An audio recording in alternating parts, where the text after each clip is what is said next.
All right, welcome Triton Trojans fans. I'm Andy O'Hara alongside Kenny Barnhart and the Hall of Famer Ryan Lemler for the Triton Trojan Sports Network. Tonight we are here at Lancer Field. Oh man, the bells and whistles were just coming out on this stuff. Had a lot of surprises here tonight for you. But anyways, tonight we're here at Lancer Field to battle HNAC rival LaVille. Both teams come into this contest opening the season with a win. For LaVille, a win on the road against Bremen. They only allowed one score that entire game. That score was a defensive touchdown that the Lions came away with, but the rest of the game, the speedy offense and the playmakers on LaVille's team really took over that game, and they came out on top 27-7 in that matchup. And you turn around, and Triton, of course, they hadn't had for most of the game, all three quarters, they had goose egg up on the scoreboard there for South Central. And then they came out, and then South Central came back with three scores in the fourth quarter. It all came down to a missed field goal for Triton pulling out a win there, but the defense stood tall in a lot of moments there. There's a lot of positives you can take from that late game. The guys really matured along as far as on that fourth quarter. When it mattered the most, things kind of spun the wheels there. We kind of expected the first game of the season, but the guys really stood tall in important moments and really grew from that win. For Triton, tonight they have a tall task at hand. Now you look at LaVille, a very athletic team, a team that's really going to push them on all aspects, on all phases of the game. They're going to have to be ready to go on all phases. Coming into Lancer Field, out of 10, the last 10 times Triton has played here, they've only won 2 games here at Lancer Field. But a funny stat behind that I did my research on, Coach Eunice was the man of the controls both times they won here at Lancer Field, and he's back yet again as the head coach. So there could be a surprise. And like I said, Triton's a different team. The defense can do a lot of special things. There's a lot of stuff that they do well. The offense tonight is going to have to play on par. They're going to have to be playing and keeping themselves going. You can't be stalling on drives. You got to watch. It's going to be take care of the football tonight. Special teams has got to be ready to go. You took a look at guys like Colby Watts, a guy who is just a speed demon down there as far as running the kicks back. He had a 90-yard touchdown kickoff return last week. So the special teams, which we did a really good job last week, our special teams are going to step up in all phases. Like I said, it's going to be all 4 quarters. I think John Harrell's got them favored 35-10 in this game. I got a funny feeling we're going to be in for a tight ball game. Biggest thing is don't run out of gas towards that fourth quarter. Exactly. You got to save some gas in the tank because I think it's going to come down to the fourth quarter. I think it's going to be a tight ball game. 1-score ball game is what I think is going to happen. Just kind of watching both teams, I just think Triton's going to come out and surprise a few people. Now, don't sleep on LaVille. This is a very talented football team. They have playmakers all over the place. Doyle was 6 of 11 for 65 yards with a touchdown pass, according to Max Preps. And then Colby Watts, 80 yards, and he scored 3 touchdowns on the game last week. So that guy there, he can carry the ball. He got Pope, who on both offensive and defensively, he had a 36-yard run, but he forced a fumble, 3 tackles for a loss, and a sack. And you look at all the different guys now, they didn't quite pass the ball a bunch, but we knew from last year they kind of ran that option thing as the Trojans are taking the field now. They kind of ran that option where we had a hard time stopping that, losing that game 19-0. But like I said, Triton is a different team. They're going to give you a different look, just kind of some tweaks on offense. But that defense is so special. This team, like I said, there's talent here. There's a group of players that have matured. And I think they're going to take a huge step this week, whether it translates to the scoreboard or not. I think this week there's going to be I think you're going to see a lot of things change for Triton in a positive direction, whether we come out on top or not. This team is going to mature, and this is not a team you're not going to want to face it as the season goes on. I got a feeling we could be all in for about all-out battle royale this week for this HNEAC matchup. But going back, like I said, for Triton last week, they had a lot of good things as far as the offense kind of went there. So you look at our schedule here. Of course, we're here tonight at LaVille. We have 2 home games, so everybody watching home won't hurt my feelings at all if you show up and pack the stands for those next 2 home games where we host Caston and Bremen, and then we're away at Culver and Pioneer, and we'll host our final home game on October 4th against North Judson, and then we'll be away at Knox and Winnemac to round out the season before sectional play. Looking back as far as Triton for what they did a week ago, and it was impressive for a lot of stands. I mean, with Pitney, with what he could do, being kind of limited where they had to watch his minutes as far as what he was able to do with the shoulder and everything. He still had 241 pass yards. McIntyre was the leading rusher with 34 rush yards, and Shumpert had 120 receiving yards. Of course, that came off that real big catch and run he had there early in the game that set up a Nate Amson touchdown for his first thing. And like I said, him playing tight end, I think that is a weapon everybody's going to have to take notice to, because I think he's athletic enough, he's smart enough, but he's strong. You watch him play defensive end, he does a lot of things very well, and all those things really translate to what he's going to do on the football field, both offensively and defensively. He's an athlete. He's going to be very talented to watch him kind of go. Then Lucas Cabrera caught a 20-yard pass from a laser from Pitney to put him up 2 scores there in that second quarter. And Cabrera's kind of a gamer on both ends. I mean, he's a guy he's a pretty good kicker. At the same time, he's very good on defense, and he looks really good in that receiver spot. And he can come in and play quarterback to give Pitney a break. And once he gets that figured out, this guy's an all-out gamer. And then Kobe Mass scored 2 rushing touchdowns in the third quarter to take us up 26-0 there at the end of the third quarter. But you look at all the stats, this team did a lot of things very well. They did allow Osborne to run for 114 yards, and Glissick had 50 yards from scrimmage running the football. But Triton did a good job. They stalled drives. They forced 3 turnovers in the first half. There with the 2 interceptions, or they had 2 interceptions, and of course recovering that 1 fumble. But this team, like I said, there's a lot of positives. Coach Whitaker's defense is playing strong, and you look at what, of course, Eunice, he knows what he's doing with that offense, and his offense always plays very well. They're going to be a tough matchup for you, and we got playmakers all over the place. Of course, you saw D'Angelo Shumper, what he can do. Pitney, I'll tell you what, you look at an accurate quarterback and who stands in the pocket and not afraid to take a hit, but at the same time, he's not rattled. He's patient, he waits, and he just waits to get that good release and make sure that ball's going right where it needs to go. There's a couple where he overshot a couple players, but early season jitters, you got to come to expect those things to happen. And as far as you go down and you look at Hunter McIntyre, man with a motor who don't quit, the junior, does a good job running the football. He's a good power runner, real good downhill runner. A guy, once he gets ahead of speed, he can twitch and go, and he's real fast. Quentin Amson, another playmaker, a guy you can keep an eye on who does a lot of good things well. And as you kind of heard from my interview with Trenton Kraft and D'Angelo Shumper, these 2 guys, the way they lead, they may play well out there on the gridiron, but when they're off the field and they're on the sideline or they're in the locker room practice, these guys are leaders you want to look up to, and they do such a good job. I want to make sure I highlight that. They did a real good job when we went behind the X's and O's for that interview this week. That was a lot of fun to see. And then, like I said, going down, there's players that did a lot of things really well. Bryce Coppice on defense. Him and Chance Baxter were just awesome in the corner spots. Deflecting passes, getting in there, disrupting the receiver. Did a real good job. But that line is one thing I told everybody to keep an eye on. Lemler, Wilson, Ernie, and Farrell, and Shively, and Amson, those guys did such a great job there along the line. They did a good job getting penetration on that defensive line, but they did so well in pass protection. Really did a good job giving Pitney plenty of time to throw the football. You turn around and look at things as far as what we did on offensively with the running game. That's got to kind of develop a little bit. These guys got to get their spots and really do a good job opening lanes up for McIntyre and for Kraft and for all the other guys. And Kobe Mass, the guys running the football. Trey Shoes was another surprise freshman. That young man had a lot of very nice plays. But like I said, Quentin Amson, his speed on special teams was huge. All across the board, these guys are going to be a lot of fun to watch tonight. I think as the season goes on, this will be a team that's going to be tough, and we're going to have to learn how to be tough because our sectional lineup is going to be loaded, and this team is going to be better. And like I say every week and every time I talk, to be the best, you got to beat the best. And tonight, LaVille is a very talented team. Don't sleep on them. They moved up to 2A. No longer in a sectional. Of course, they had an early exit last year, which shocked me, which they lost in that sectional game. But for LaVille, they keep coming out. This is a tough team. We watched them play last year in a rainy game where we played there at our home field. But this Lancer team, don't sleep on them. They got players all over the place. Aiden Doyle, I'll tell you what, this guy has a cannon for an arm. Very smart quarterback. He can take off and run. A lot of things he does very well. Colby Watts, Popes, and Andrew Dill. Those 3 guys are dangerous weapons, and they got some pretty good guys in Alvarado on the line, along with Bedock, Hominick, Betcher, and Student, and Wagner is another one. These guys here, they got a good offensive line. May not be a super deep team, but this team has playmakers all over the place, and these guys can really move the football well on offense. And defensively, they're just as good. They only allowed 1 touch. They only allowed 1 score, and it came from defense for Bremen. They didn't allow a single offensive touchdown against Bremen. They forced turnovers. The guys are very good both ways. I think these teams are a little more evenly matched than what some give them, but I think this game's going to be interesting here at Lancer Field. We'll take a break. We'll have the national anthem and everything. We'll be back for kickoff. Triton won the toss, and they'll defer it. We'll be right back on the Triton Trojans Sports Network.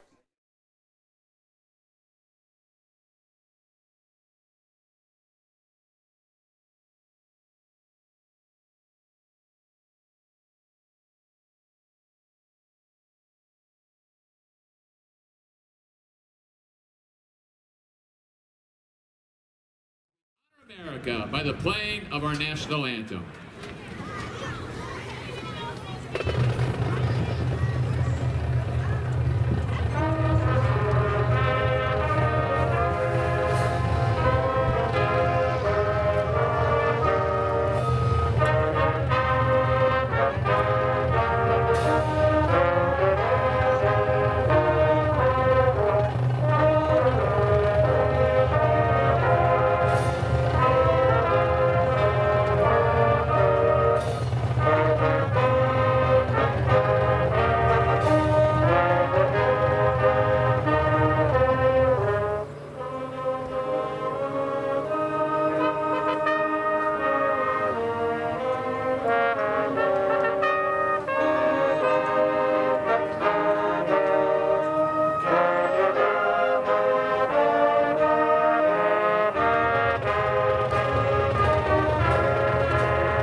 All right, welcome back. National Anthem's over with. We're going to get things underway here shortly.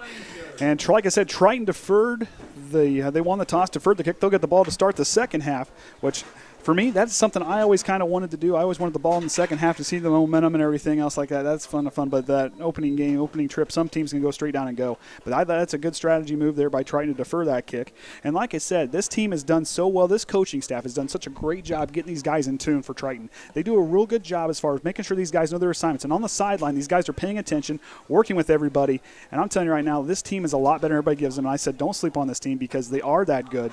And they can be better than what everybody thinks. And I said LaVille tonight will be a good test for us to see how much we've matured from that game a week ago. And Triton's going to be facing quality opponents like LaVille as the season starts to kind of wind down and go away. Because like I said, we have a tough road schedule. And this is a team that's going to really give us a good fight tonight. And this, like I said, it could go either way. These two teams are very tough. And like I said, their offense is very explosive. Their playmakers have a lot of talent and speed. You talk about quick. These guys have it at all levels. Very quick, very fast. Their line is very strong. But for Triton, I think we throw enough looks at you, and I think defensively we can do a lot of special things. For them, special teams is going to have to step up tonight, especially on the kickoffs. They're going to have to cover those well and keep them inside that 30-yard line to the 20 and do a good job holding them in there to give our defense a chance to kind of keep forcing things over. Because, like I said, you saw a lot of things from South Central, but we also had 10 penalties moving things. But South Central had penalties that killed them as far as the yardage-wise. But Triton kept them on their side, on our side of the 50-yard line. Or on their side of the 50-yard line, deep in their territory, and we were converting things and moving the ball. Yeah, some drives stalled. You're going to have that the first week. Like I said, new look team, everybody's kind of trying to get things figured out, trying to do a good job figuring out what's best for them to do. And this team is doing such a great job. Like I said, that offensive line is a lot better than some think. And it looks like we're going to have a change at guy sent it away. That's Farrell out there. Farrell might get to sit and use that boot and see what happens. I wondered he was out there looking there in warm-ups about him going up there. We'll see what LaVille does here. If they're going to notice, I don't know. Could it be a surprise thing like the Saints did the Colts in the Super Bowl opening half? Go ahead and with a little pooch kick for an onside kick. You don't know. There's some trickery. Rodney Eunice and this team is very creative. There could be something really deep. Back to Davis, Dill, and Watts. And the ball fell off the tee there. Just a little bit of wind. Beautiful night for football. Nice cool breeze. Should get down to the 60s here tonight. Should be a great night for football. We're going to get things underway as Farrell gets ready to send away. And a low line drive kick goes right over to LaVille. They're going to get up to the 40-yard line. Finds a way up just past the 45. Might be to the 46-yard line is where Doyle and company will set up shop for the LaVille Lancers. Now their jerseys are going to be a little harder to read than I have that black jersey with the blue look on it, with the outlined in white helmets, white pants. And for Triton, of course, in our away white uniforms with the gray letters outlined in yellow, or gold, I guess is what we are, right? And then black pants, and then the two-tone helmet. A little hard. We're looking right into the We're looking right in the sun, so it's a little hard. We do have to apologize for our feed for the scoreboard. We're back to old school this evening. We got to use the camera on the scoreboard, so the digits might jump around a little bit, but it'll be pretty close. We'll make her work. So Doyle's going to go back to the shotgun, going to work. You're going to have Dill out there on the left, in the left slot corner. He's going to go in motion underneath. Hands off to him. He's going to take it on the sweep play. Good beat by McIntyre. Slips and falls. Coppins is going to bring him down. He's going to get a pretty good gain on first down, get into Triton territory. He's going to get all the way up, looks like to the 46-yard line of Triton is where Doyle now they'll be down to 2nd and 1 is where they'll set up shop. McIntyre had a beat on him, but he kind of lost it there. He kind of lost his footing. So we'll see what they can do here on defense. Like I said, this defense is pretty decent as they line up here. Watts is in the backfield. Betcher's in the backfield. So Doyle goes back, hands off to Dill. He's going to work out the left side. Kobe Mass can't run him down. Dill's got some space. He's going to go down the sideline. Shumpert's going to, and Coppins is there to get him. But Dill will go all the way down inside the 10-yard line. All the way down to the 5 is where they'll go. So 2 big runs for LaVille to start the game out. This is what they did to us a year ago. The reverse is the different runs that they did. LaVille is moving the ball very well here in their opening drive as they're now down to the Triton 7-yard line. 1st and 10, threatening to score here in the early inside the first minute of the ball game.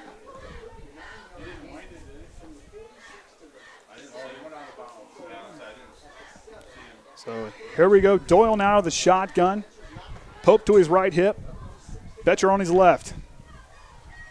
Here's the snap. Hands off to Betcher. Betcher's going to go up, and he'll run over a guy, and he'll get a short carry on the play. Betcher's another guy who can do some things for him. Like I said, a week ago, he carried the ball 8 times for 18 yards. But like I said, those yards really rack up. As for them, it's like when I did the math here, they averaged 4.7 yards a carry in that game. Pope's going to come out. They're going to bring a different look in here on offense. I didn't do myself any favors. Put myself in the corner. So here we go. Triton's going to load up. Like I said, one thing they do really well is really communicate there on defense. We'll see if they can stand tall here in the red zone. Doyle the shotgun. Sends Watson in motion. Here's the snap. Doyle's going to keep it on the option play. He's going to go. Pitches it all on over. He's going to try to find something in the corner. He'll cut back in. He's still on his feet. Triton stops him. Good play defensively by Triton to stop him there. Colby Watts, they did a good job jumping in there and stopping him. That's a guy you're going to have to keep an eye on. But right there, Whitaker, that's a different look on that defense. They do such a good job to really jump out there and get a hold of him. Now they're going to have 3rd and 4. Have to stand tall here. 4 yards out. Triton did a good job standing tall in that defensive stand. Now they're going to have to do it again. In the backfield with Dole is Connor Mangus. Dill's on the near side slot. Here's the snap. Hands off to Mangus. He's going to find some space up the middle. He's going to go, and I think Triton might have stopped him. He didn't get in, and that'll be 4th down and goal. We'll see what Hostrauser decides to send out there. He's going to send Doyle back out if he wants to go with him there. On the 2-yard line, so only 2 yards on the play. Good stand by Triton. This is what they did against South Central. They did a good job standing tall on important downs, forcing 4th downs where South Central had to go for it or punt the ball. Right here, if Triton can stand tall and really hold their own in this spot, this will be a huge win for the Trojans early on. 4th and 2, here we go. Mangus back there with Betcher. But Doyle takes a snap, hands off to Betcher. Betcher's going to work to the right side. He's going to find his way in for a 2-yard touchdown. LaVille strikes first.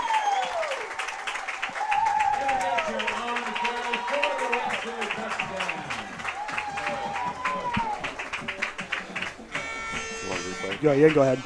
So here, new replay graphic there. So watch here. Doyle takes a snap, but when Betcher gets a space, he gets a good block there and finds his way in. Not a long way to go. Triton's going to get to the outside to cover him. So they'll get ready to go here. Zarnecki's going to get ready to do the point after touchdown. Very good kicker. We'll see if he can put him up.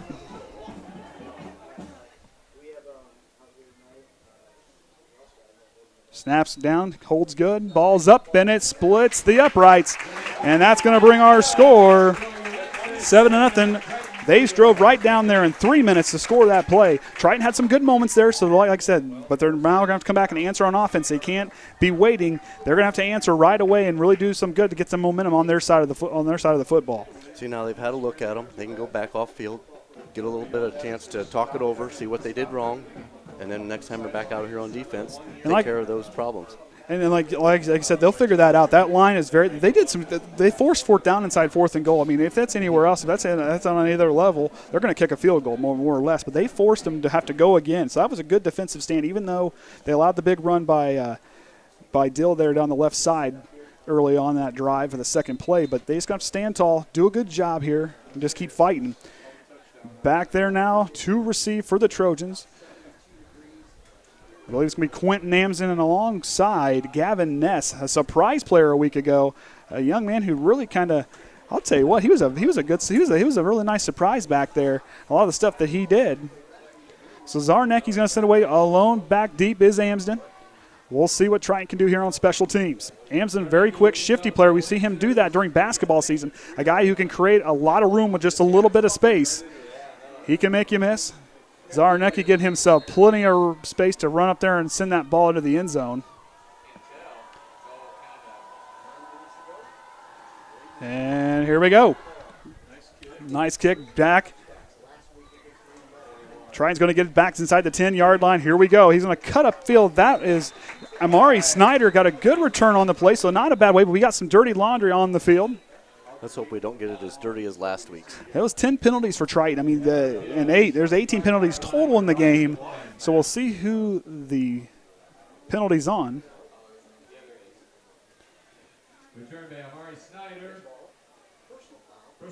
Oh, face mask against the Lancers. That's going to move it up a ways for Triton. So they'll get good field position to start here. Let's see if we can see it here on the So watch the replay here. Watch where that might have been.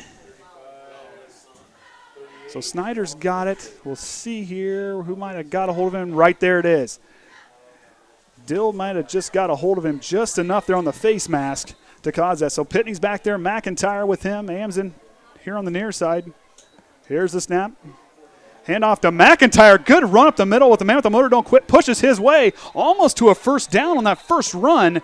Wow. Talk about hitting the hole in a hurry. Young man found some space, accelerated, but then he used that strength. I'm telling you what, Hunter is a very strong young man. We watch him play basketball. He's very touched. Watch him hit here and accelerate through the line. Does a good job, gets the snap, kicks it up. Nice juke move to give him some space, but then he'll just move his way up, and it'll take a whole host of Lancers to bring him down. So that's going to bring up second down and short. Second and third now. Two wide receivers near side. Amson's kind of back there in the tight end spot. One wide out to the right. Pitney of the shotgun. Pitches it over to McIntyre. He's going to try to run outside, trying to find space. Good cut move back inside. McIntyre with a knife. We're going to get a flag on the play at the end of that play. Good play by Hunter McIntyre to cut back in and make a few men miss to get some yards.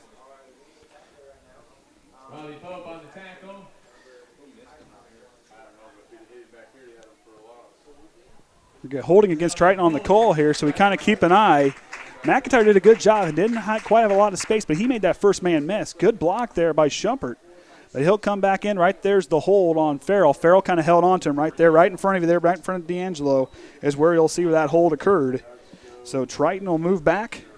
That's going to make it down second down, and I believe 7 on this snap here. 2 wide receivers split to either side. 1 back in the backfield is McIntyre. And Pitney now is going to get ready to go.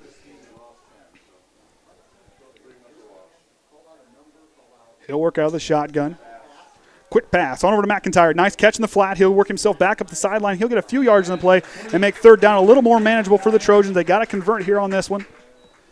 Like I said, the line has done a pretty good job there.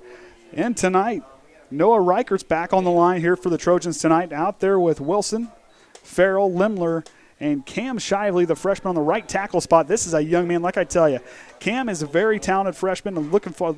Enjoyed my interview with him. You get to see that one in a few weeks. And like I said, these guys out here, great group of kids.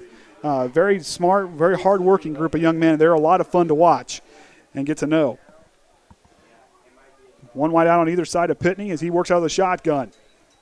He'll go back, looks, tries to go back over, finds McIntyre again, and McIntyre can't get anywhere on that run, on that catch and run. And that's going to bring up fourth down for the Trojans. Not a bad drive. If we didn't have that hold, we'd be on the other side of the 50-yard line right now.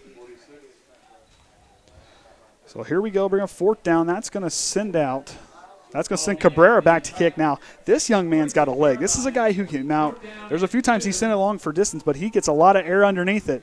And there's a lot of things he does real well. Back in that kicking spot, Triton. Now to set up the block for the punt. Watts and I believe Dill's back there for the Lancers to receive the kick. Like I said, they're going to have to they're running out of time. 2 seconds on the clock, and they're going to get a timeout. Triton's going to call a timeout in a hurry as the play clock was winding down. So from earlier this week, had a lot of good sports moments for the Trojans this week. As we look on my Twitter account here, since I didn't write it down like a professional probably should do. And I didn't get some of that stuff from I got for next week. Got scheduled up for next week. Well, okay, here we go. So like I said, the tennis team yesterday beat Knox 4-1. Their record's 2-2 on the season, 2-1 in the HNAC, and of course the Big Blue Slam volleyball team went 2-1 this week. They brought the brooms out a couple times there to the trench as they swept Argus, swept Bremen, but ultimately fell to, I believe it was, who was the team of the first of the week? I had it wrote down. This is why I should wrote down. Bremen? Rochester is who they played earlier in the week. They got swept by Rochester. Like I said, those girls volleyball players, watched them last night. Looking forward to calling some of those games. They're going to be a lot of fun to watch. Hard-working group of girls, let me tell you. Great coach, and this team's going to be pretty talented as the season gets on. So Cabrera back to kick. Dill and Watts back to receive. Good kick by Cabrera. It's a low line drive over the head of Dill. Takes a weird bounce. He gets it on the one hop. Here we go. Triton's down there to medium. Missed tackle there. And we got a black in the back. I believe I have the block and a back call on LaVille. The flag got thrown there. So that might be coming back. Good job by Dill. Return by Dill to the 27-yard line. They might be calling that back. Flag on the play. Blocking the back on LaVille, so that'll move him back. Moving back deep into their own territory. So we look here. It's kind of at the end of the play. You'll kind of see it there. Kind of keep an eye on Dill when he receives the kick. It kind of happened right just to be at the top of your screen there, on the top left side of your screen. So he'll get on the one hop. Now watch. Here comes it right here. Right there it is. It's going to be pushed right there in front of you. 31 was the one who knocked him. That was Connor Mangus. Shoved the Trojan player to the ground from behind. That's a dangerous thing to do. That's why they flagged that play. A lot of things can happen when that deal happens. I mean, it happens in football all over the place. It's real easy to do. I imagine that's what you see your guys want to set the block, and I mean, that's a tough thing to do.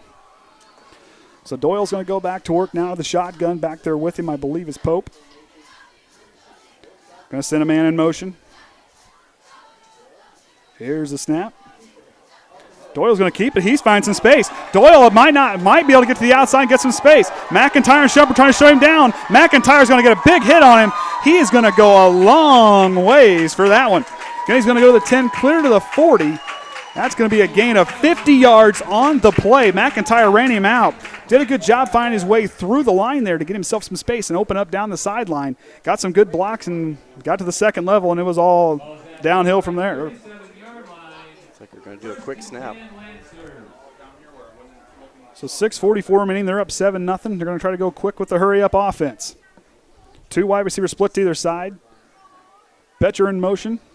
Here's a snap. Hands off to Pope. Pope's going to try to find some space. He'll work across. Farrell had a beat on him. Loses him, broke the tackle. Strong running. Pope is still on his feet. Juke move. He's going to find pay dirt. LaVille's going to go up 2 scores here in the first quarter. I'll tell you what, it's an impressive piece of running by the LaVille Lancer, Robbie Pope. 37-yard touchdown for Pope.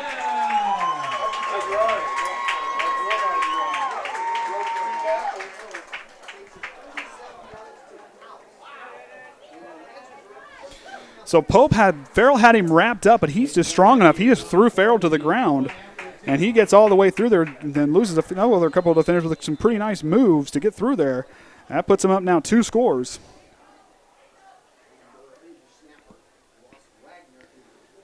So Zarnecki to send the point for touchdown attempt. Kicks down, holds good, and it will no good. It'll go wide right. So wide right, PAT, no good for Zarnecki. So that'll make our score 13-0. Lancers leading the way. Triton a couple. I'll tell you right now, Farrell's got to feel sick to his stomach on that one. I mean, he's a good tackler, but Pope, I'm telling you right now, he's a very strong runner. A guy you got to keep an eye on, and he showed that off right there. Playing that fullback spot, he can take off. He's a strong young man, kind of reminds you like an Ethan Berry type of power runner. But he's a very strong guy. Showed it off there. This high-flying offense is showing off here for LaVille as they're up 2 scores with 6:32 remaining here in the opening quarter. So Amson will go back to receive, wait for Zarnecki's kick. Last time it was kind of short, and Amari Snyder received it. Had the right number, but wrong team. So we'll watch there. Gavin Ness is right next to Snyder. 2 guys that can do some really special things, 2 pretty good athletes. And at the same time, like I said, Amson's all the way back to receive it. So here we go. Triton down 2 scores early on. See if they can come back and answer on offense. They need some good things to happen on this offensive drive to keep that momentum on their side and get that defense fired up.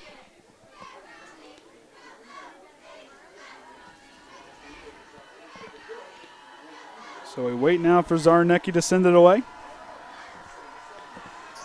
Kick is a real nice kick, and that's going to get back to Amson. He's going to take it just around the goal line. He'll muff the kick. He's back on his feet. See if he can get some space. Oh, he finds a way through. Good moves. Just shifty enough. I'll tell you what, Quentin Amson, he does that during basketball. See, there's times when you watch him play basketball and how he gets through some of those lanes, and when he drives the basket, that kid is that quick 1-2 step, boom, he's gone. So watch here. Watch him make a real nice play. Although one mistake there with muffing the punt. Actually, that could have helped throw some of the defenders Yeah, off. it did. That kind of made him slow down a little bit. So Quentin gets up here. He makes 4 guys miss and gets all the way through and drags the defender with him. He'll get out up there just past the 20-yard line, almost to, I believe, the 23 is where they'll set up shop now. 1st and 10. Pitney's going to go back there. 1 wide. Coppins is out to the right. Shumpert on the near side, McIntyre in the backfield. Here's the snap. McIntyre's going to he'll get wrapped up in a hurry, I believe. In on the tackle was Jake Martin. So it looked like Jake Martin might have been on the tackle there.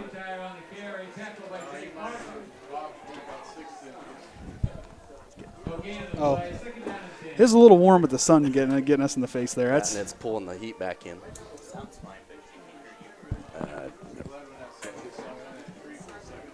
So here we go. Pitney's going to work. One man in the backfield, two wide receivers split to either side. Amsden and Shumpert are the two slot guys. Here's the snap. Pitney, quick hitter on over to D'Angelo Shumpert. Good first move on the make the man miss. Shumpert's still on his feet. He'll have enough for a first down. Shumpert right there showing off that athleticism. One thing we talked about, he kind of gave me a hard time in the interview when I said that Jax, when I kind of want Jax to play lineman or linebacker, I hope he gets that big. But he says, why not a shifty guy like me who can make some play, a playmaker like that, a wide receiver, a running back? And I said I'd be okay with that, but I think he's going to be too tall. But Shumpert, I really enjoyed getting to know his brother Delano. Those two very, very good young men, and it's been a lot of fun for me to get to know. Have a lot of fun getting to talk to them and just watch them work each week and all the fun moves they get to do out there on the field. They just real good group of good pair of brothers there. Pitney, play action fake, quick hitter to Shumpert on this side. Shumpert's going to try to find some room, get a good block from Cabrera, spin move, still on his feet. He'll get a good gain on first down right there. Good play in the flat like that. Like I said right there, a lot of teams will do that. Get the ball in your playmaker's hands and let him just go out and do his thing. And Shumpert does it there. Like him and I talked in an interview. He kind of poked his brother there a little bit. He may not be as fast, but I don't know. I think he's just as shifty. He's got plenty of moves where he can make a man miss. He's a very smart runner. Knows how to follow his blocks, be patient, and knows how to make a man miss. Cabrera on the near side, Amsden, Koppas, and Shumpert out right. McIntyre in the backfield with Pitney. Pitney now takes a snap, hands off to McIntyre. McIntyre got a nice hole, and he should have enough for a first down. It's going to be close. It might be close.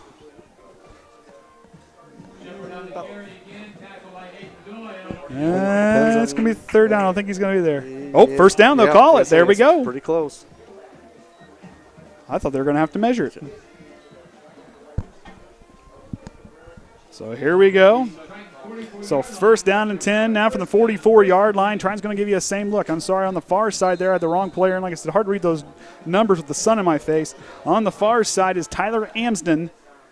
Next to Nate Amsden and Shumpert out right with him. Pitney and with McIntyre in the backfield.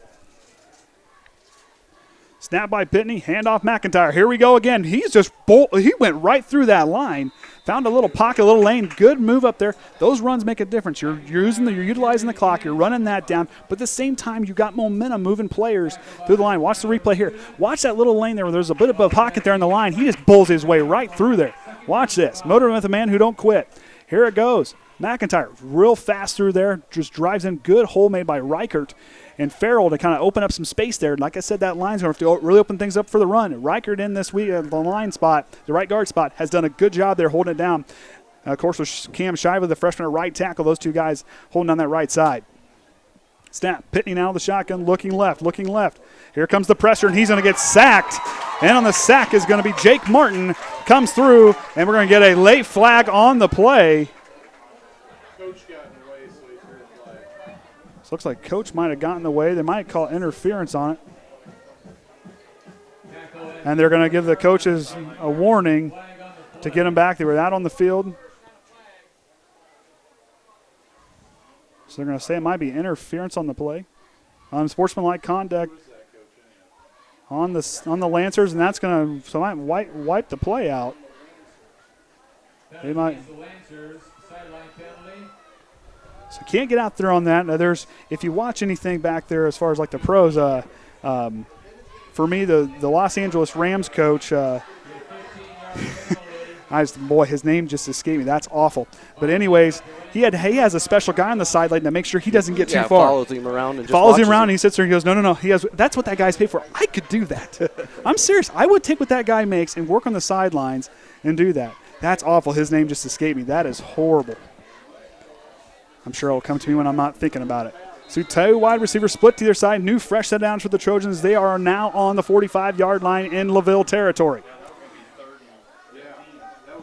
Pitney now with the break on that penalty. Quick hitter, low ball thrown over to Quentin Amsden. Too low of a pass, hit off the ground. Right idea, just didn't quite get it up high enough for Amsden to get a chance to receive that and take off and go. Sean McVeigh. See, I told you, it'd come to me after I sat there. I can see his face. But I was like, no, I know Jeff Fisher doesn't coach over there anymore. My wife's at home shaking her head because I can rattle anything off all the time, but when I actually have to say it, I forget. Here's a snap. Pitney, play action fake. Now he's going to go through a little higher to Shumpert. Shumpert's going to get it. Makes his first man miss. Shumpert's still on his feet. Shumpert works his way for a first down. That right there, that combo of Pitney and Shumpert worked well last week, and they're showing it off here in the first quarter. It's working well in this drive. Watch the play here.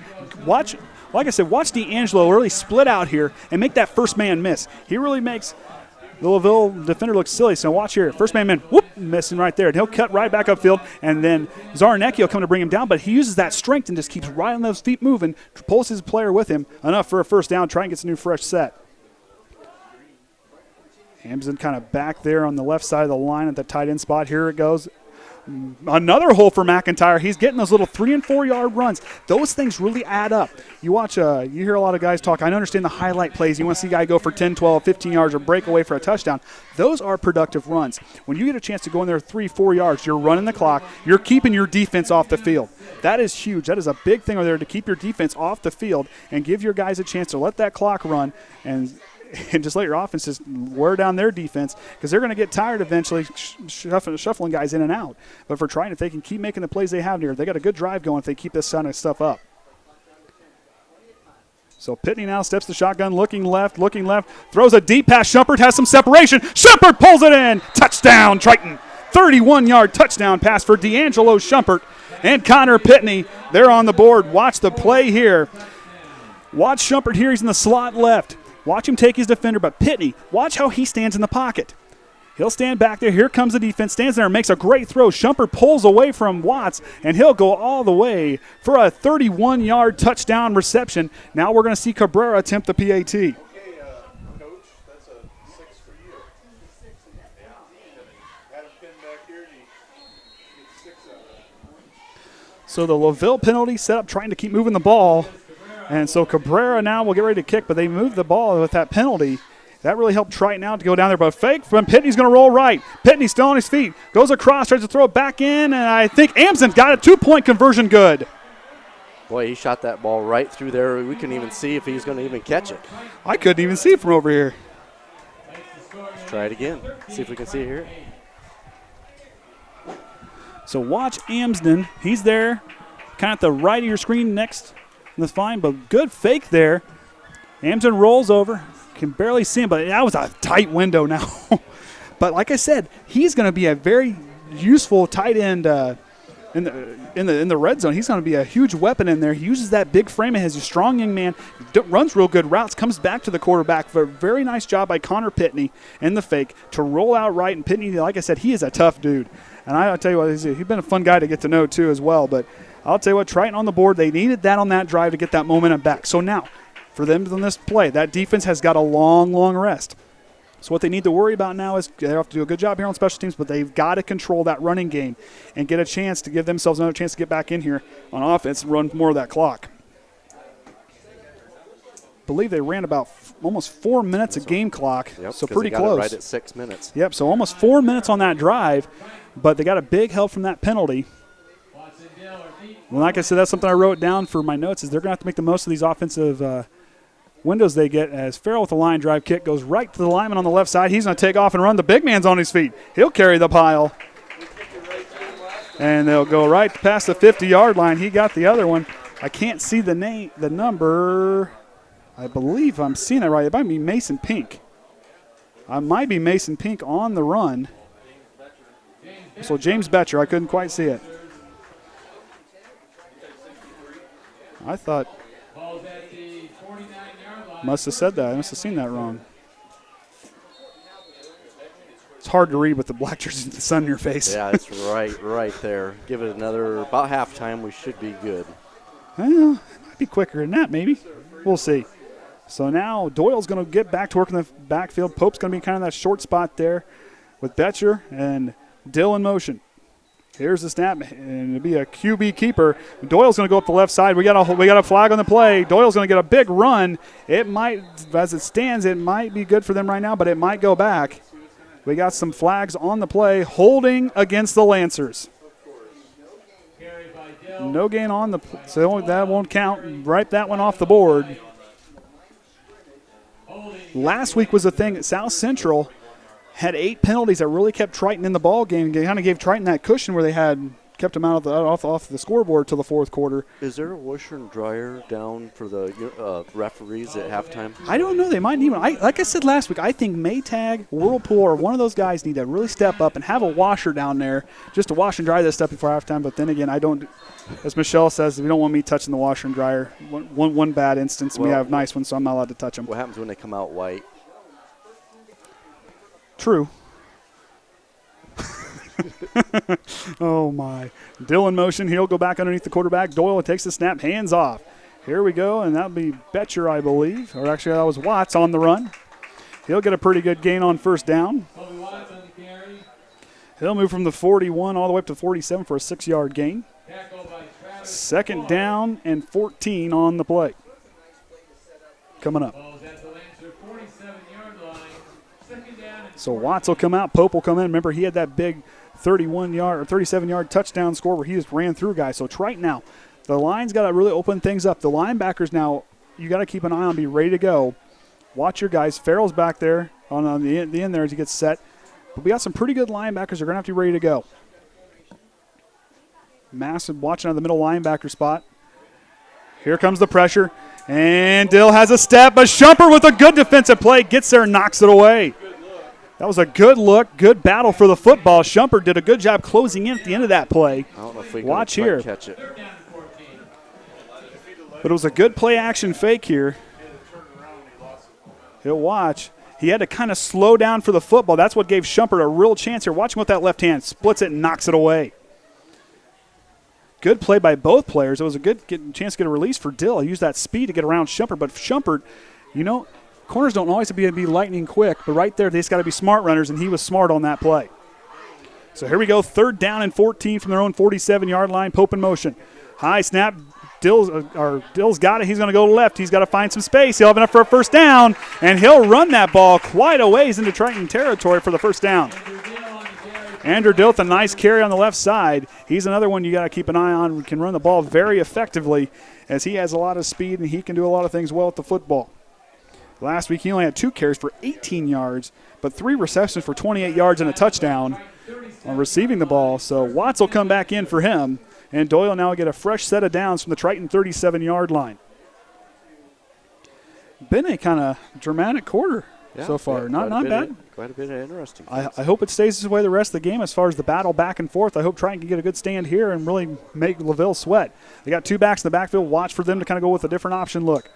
He'll go here. Hands off. Triton ready good. Watts spins away. He's got some space. He'll try to find his way to the second level and does. Amson will come in from the safety spot and knock him out of bounds as he'll get inside the 10-yard line for a first down. Triton looked like they had him wrapped up there early on, but he broke outside with that one quick step, and he'll move himself well down to the red zone. First and goal now for the Lancers.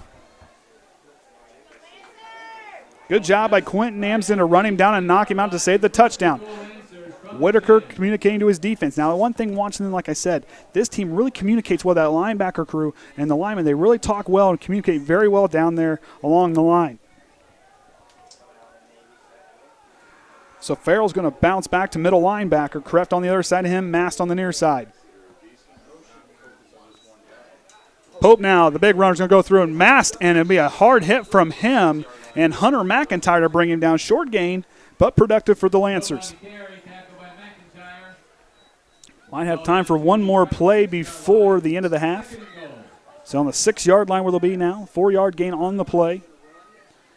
They might run this one all the way out. We'll see. They're going to get another play before the end of the quarter. Nope, they're going to try to get one more play in with 18 seconds remaining in the first quarter. Watts out left, Dill the near side. Pope in the backfield alongside. And he'll give a short pitch inside, and Pope will go up, and that'll be the last play of the opening quarter. LaVille leading the way 13-8. We'll go here for our football schedule coming up here this season. Of course, last week we had a win 26-24 over South Central. Tonight we're at LaVille. Next week, like I said, 2 home games, fans. So if you want to get in for some decent football, the weather has been great. I think the next 2 weeks it could still be pretty nice to bring you and the family out to watch your Trojans at home as they host Caston and Bremen the following week. Then we'll be down at Culver, then a long drive to Pioneer, and then we'll host Judson. They'll be at Knox, and we'll round out the season at Winnemac to round out the season. Looking ahead to this week, Monday the marching band will be in the Blueberry Parade. That's this weekend. Might make a trip over there. I don't know yet if we'll get to do that or not. Everything loaded up and go ahead over. Well, I got the man van, so it works now. Then look on Tuesday there. The boys will be having tennis versus LaVille. The junior high volleyball will be at LaVille. Girls will host John Glenn. Will be at John Glenn for a golf tournament or a golf match, and then cross country at Bremen. And then the rest of the week, we're going to see boys will have a tennis match back-to-back nights because the rain kind of held them off. They're going to move that stuff postponed. And then the junior high will have volleyball at Lakeview. That's just a little hop skipping away from my house. The JV varsity volleyball will be host Knox on Wednesday night. And then they'll host another team. They'll host Culver on Thursday. Back-to-back matches them. And then on Saturday, they'll host Culver Academy for volleyball. And, of course, we'll be at Caston, and junior high will be against Winnemac. And fall homecoming is next Friday night as we host Caston. So be out and tune in for that one, or come out and watch. A nice court out there for the classes we have out there. A lot of very nice kids out there. I mean, I was pretty impressed with some of the faces I saw there for the homecoming court. Oh, yeah. There's some very nice individuals. Looking forward to that. Like I said, one thing about Triton I really love about it is these kids and how great they are. Well, if they play sports or not, they're great all the time to everybody. Very, very polite and very, very good character kids.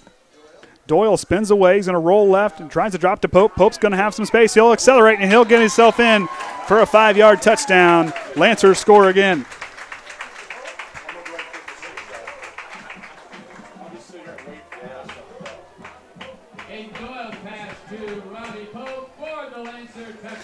So the Lancers now will go up 19-8. We'll have the point after touchdown coming here.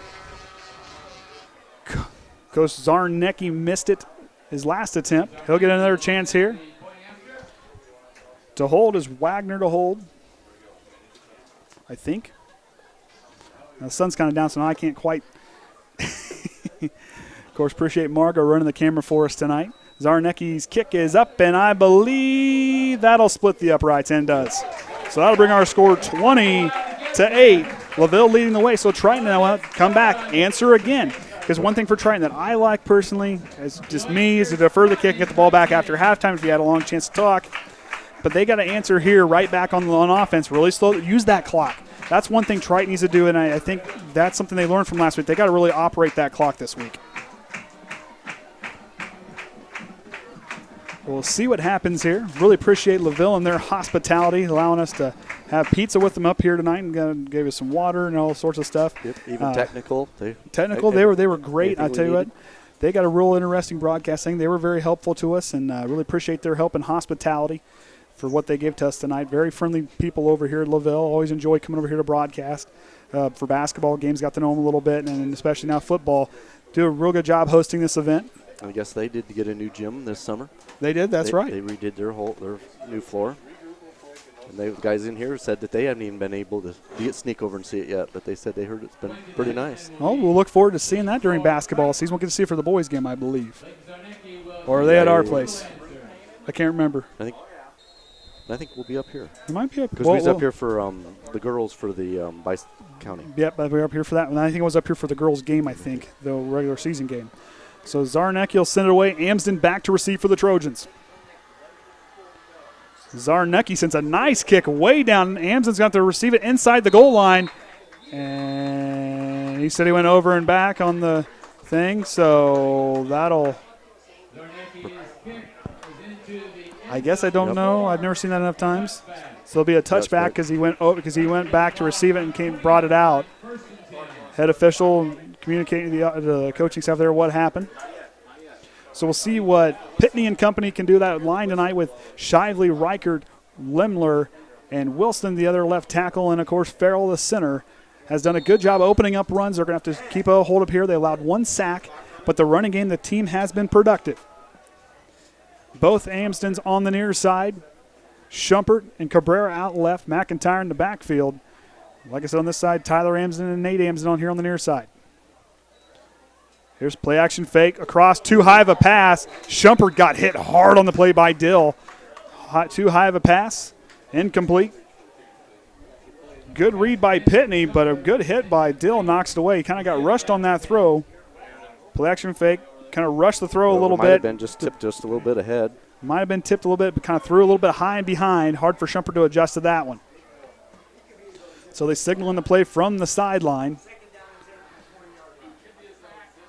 Pitney now goes to work. Same setup. On the option play, read option play, hands off to McIntyre. He's going to get hit hard on his by a couple Lancers on that one.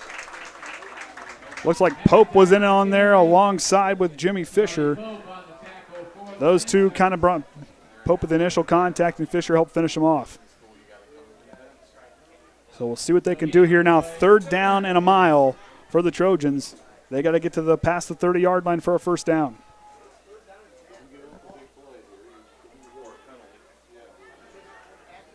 So here we go. McIntyre on the right hip of Pitney.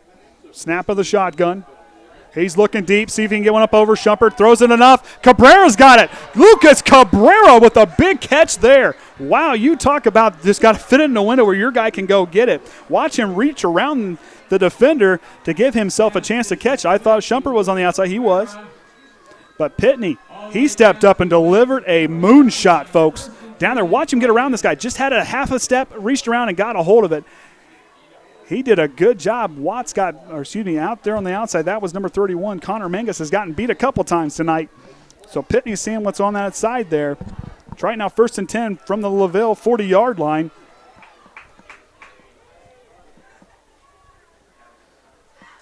Pitney hands off to McIntyre. He'll get stuffed at the line. In on the initial contact was Betcher. We got a penalty on the flag. I'm serious. If Maytag does a commercial, they can even use my idea.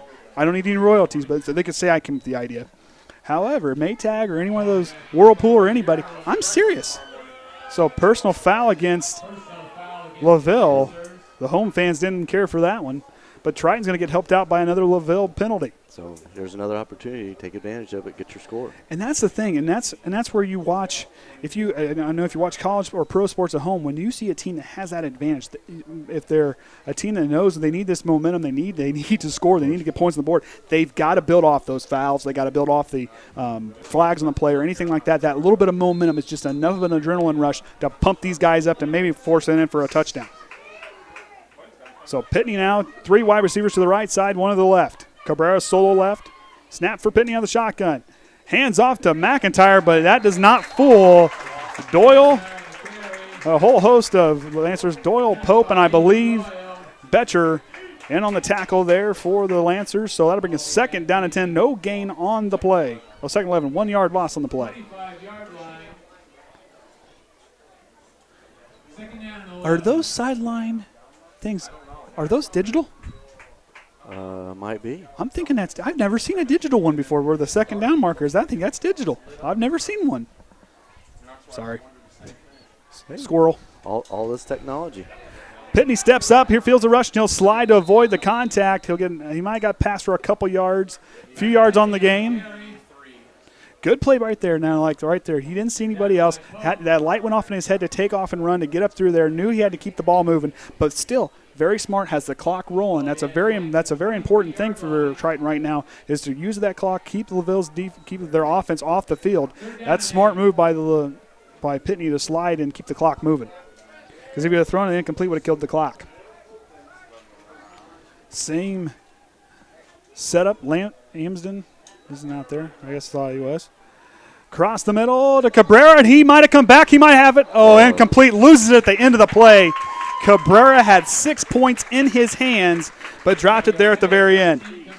I'll tell you what, Connor Pitney, you would have an accurate quarterback. He steps up here and delivers a nice throw. He had a man beat on the inside, had that nice look, good read, but Cabrera had a hold of it, but I believe he just lost it. Yep. And right there for Mangus, he made up for that play. Just his body was enough momentum to knock it away. Cabrera, incomplete pass. So that's going to bring up 4th down and 8 from LaVille's 23-yard line. Inside 10 seconds on the play clock. Pitney out of the shotgun again.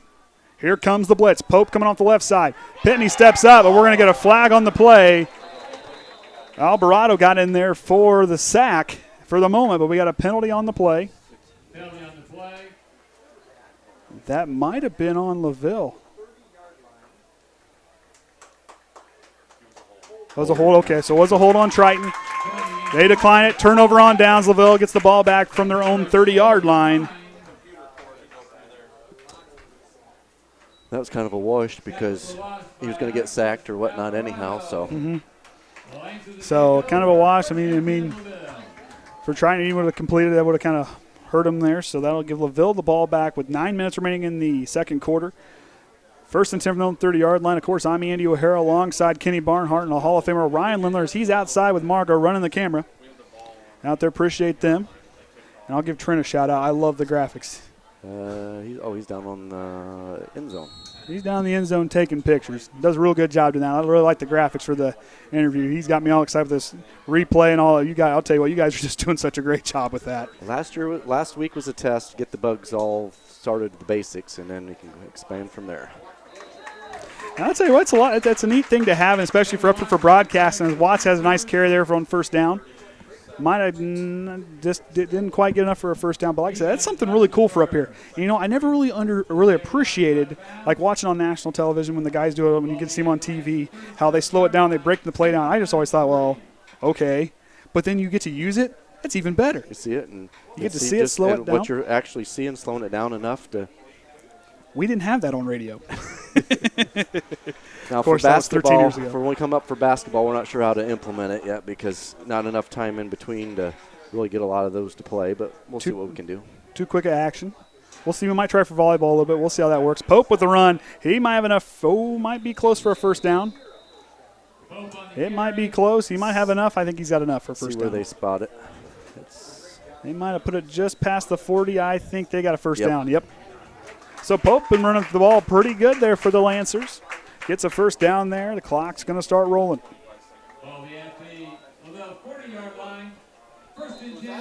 So first and 10 from their own 40-yard line. Triton needs a big defensive stand on this series to give their offense a chance for another shot at the end zone before halftime so they can get the ball back and have a chance to knot this thing back up. So Alvarado, the center, gets ready to snap it back to Doyle. He's going to move Fisher back on the right side of the line. He'll take the snap, flips it on over, and it's going to go to Dill. Dill's going to find some space on the left side, loses the Farrell, and Dill's going to have a free lane down the sideline, and he's going to find his way in for a 60-yard scamper. LaVille scores again. Farrell had a beat on him and just lost him at the tail end of that one. Watch Dill back there. Those kind of faked the handoff. I thought the ball went with Betcher for a moment. There's the snap. Look, that was a good fake, but Farrell had a beat on him, but just got him enough off his heels there. That little stutter step just threw him enough. And their playmakers LaVille's got some really good playmakers. For Triton, this is a good matchup, a good game for them to learn and really mature. Last year, if you remember, it was the game against LaVille that kind of woke us up, and we went on the epic run that we went on to win a sectional championship. So LaVille, they're playing hard tonight. Triton's, they're trying to answer and do a good thing. Almost got the ball blocked. His kick is good. So the 60-yard run by Dill puts them up now. They're going to be leading the game 27-8. As 8 minutes and 11 seconds left in the second quarter.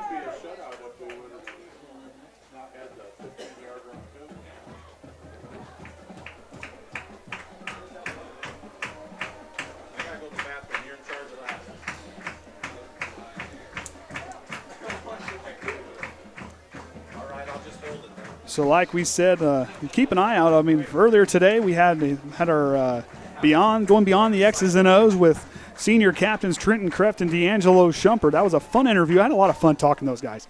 We talked about that. Now, Shumpert's pretty good at Fortnite. I've never played it. They were talking to me about it. And it was one of those moments. I know I'm only 30. I still play video games here and there. You felt old. I felt old for the first time just sitting there listening to these guys talk about their video games. I mean, Caden's only 9. He'll be 10 this year. So I'm like, okay, I still don't feel super old yet. And then they started talking about Fortnite and the other stuff, and I felt about this big, and I felt like, man, I felt like 5 or 6 gray hairs just start popping out through my beard somewhere. Yeah, good thing you don't have a camera up here on me. Well, yeah, you got quite a bit. I got a lot of catching up to you to do, but like I said, tune in for those. Look up all our spotlights we have on the YouTube channel. A lot of good things there to kind of keep an eye on. Everything, not just sports, but a lot of good action there. Another fumbled punt by Amzo. He picks it up in time. He'll take off and go. He'll get past the 20-yard line. He's gotten lucky twice now, losing the ball. You got to look those in. He's worried about taking off and going before he gets that ball. Do the basics. Got to catch it. Yep. But like I said, going back against the YouTube channel, there's a lot of things to take a look on there. Orion and everybody does such a good job really getting those videos posted, and a lot of the editing you guys do. It's just outstanding. I was kind of kidding with him. He really is not the Triton Trojan Sports Network. It's more the Triton Trojan School Network. Exactly. I think we can keep TTSN and go that way.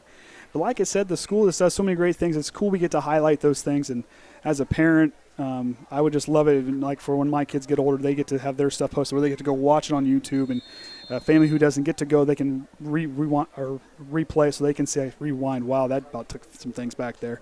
But and that's what the administration, they've been doing these spotlights, different things, highlighting, trying to keep community involved and communicated to them what's going on. Yeah, and that's something I really like about getting to interview these kids and the things we get to learn with them and get to know them. Hard hit on McIntyre, a little bit of helmet to helmet, though not quite unintentional. But McIntyre shaking up on that play. Yep. That was a hard hit. Yeah. McIntyre in a short run. But like I said, the spotlights and this how we get the community involved, that's huge. And that's huge to these kids. And you heard me talk to Coach Eunice about how important community involvement is and the kids and about the fans and so much what's going on. These kids, this community, like I said, you Trojan fans are just one of the best fan bases and communities that I've ever got to see with high school sports. It's a true honor to be part of this. You guys keep doing the good, hard work you are supporting these Trojan students. Handoff, McIntyre's going to run it again. He'll get stuffed, and he'll get stuffed on the way through. Just seems like the offense is starting to stall a little bit on those running plays. Can't throw it every play. But yeah, but like I said, the line's got to really open those things up. With Reichert this week, he's made a big enough lane to kind of help some players get McIntyre to get through. McIntyre, he just looks a little slow from sitting up here after that hit. I probably would be too. He's probably that's still a little sting. Just got his bell rung just a little bit. But hey, he's a tough kid.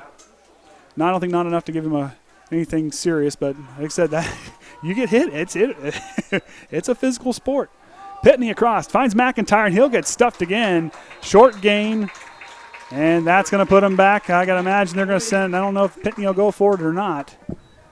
And it looks like the kick team's on their way out. So that 3 and out for the Trojans in LaVille territory. Offense stalls, got to make the most of those opportunities, but right there, Triton could come back out in the second half. They might be saving a lot for the tank. That's what they're going to have to do if they want to have a chance to do some damage against that scoreboard. So Watson Dill back to receive for the Lancers. Lucas Cabrera, the junior, ready to send away for the Trojans.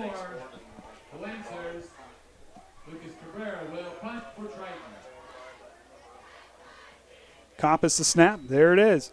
Good kick by Cabrera. High kick.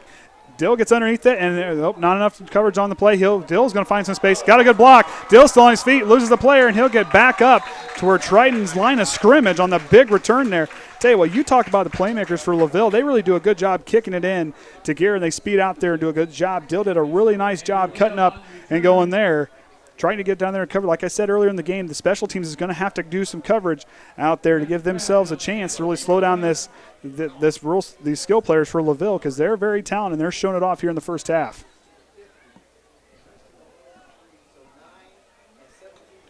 So down along the line, you'll have Amsden, Farrell, Lemler, and Wilson out there along the line. That's a pretty good defensive line. We'll see if they can get some penetration, stop this running attack. The linebackers have got to be ready. Ready to attack. They're kind of moving mass to the outside. Got 2 inside linebackers. Dill in motion now to the left. Doyle goes back to Pope on the right side. Good fake there, and Doyle's going to give us plenty of room to run up for a first down reception. And that'll bring up second down. Got quite a bit of yards on that play. Tackle by Hunter McIntyre. I'll be right at the 20-yard line. Second down and 3. So we'll get ready to go again. Doyle gets the call. Mangus is going to come in. Dill's going to come out. for the Lancers as they get to work now from the Trojan 20-yard line, 2nd down and 3. So 7-yard reception on the pass to the flats. Will host Rousers. Lancers leading here by a very wide margin here in the opening half. At home here at Lancer Field. He's going to be on the quarterback on the option play. He's going to go over to Pope. Pope's going to go through Watts, and it's going to take a whole host. Pope's still on his feet driving. Just reminds you like those big fullbacks that just pick up players and just keep driving.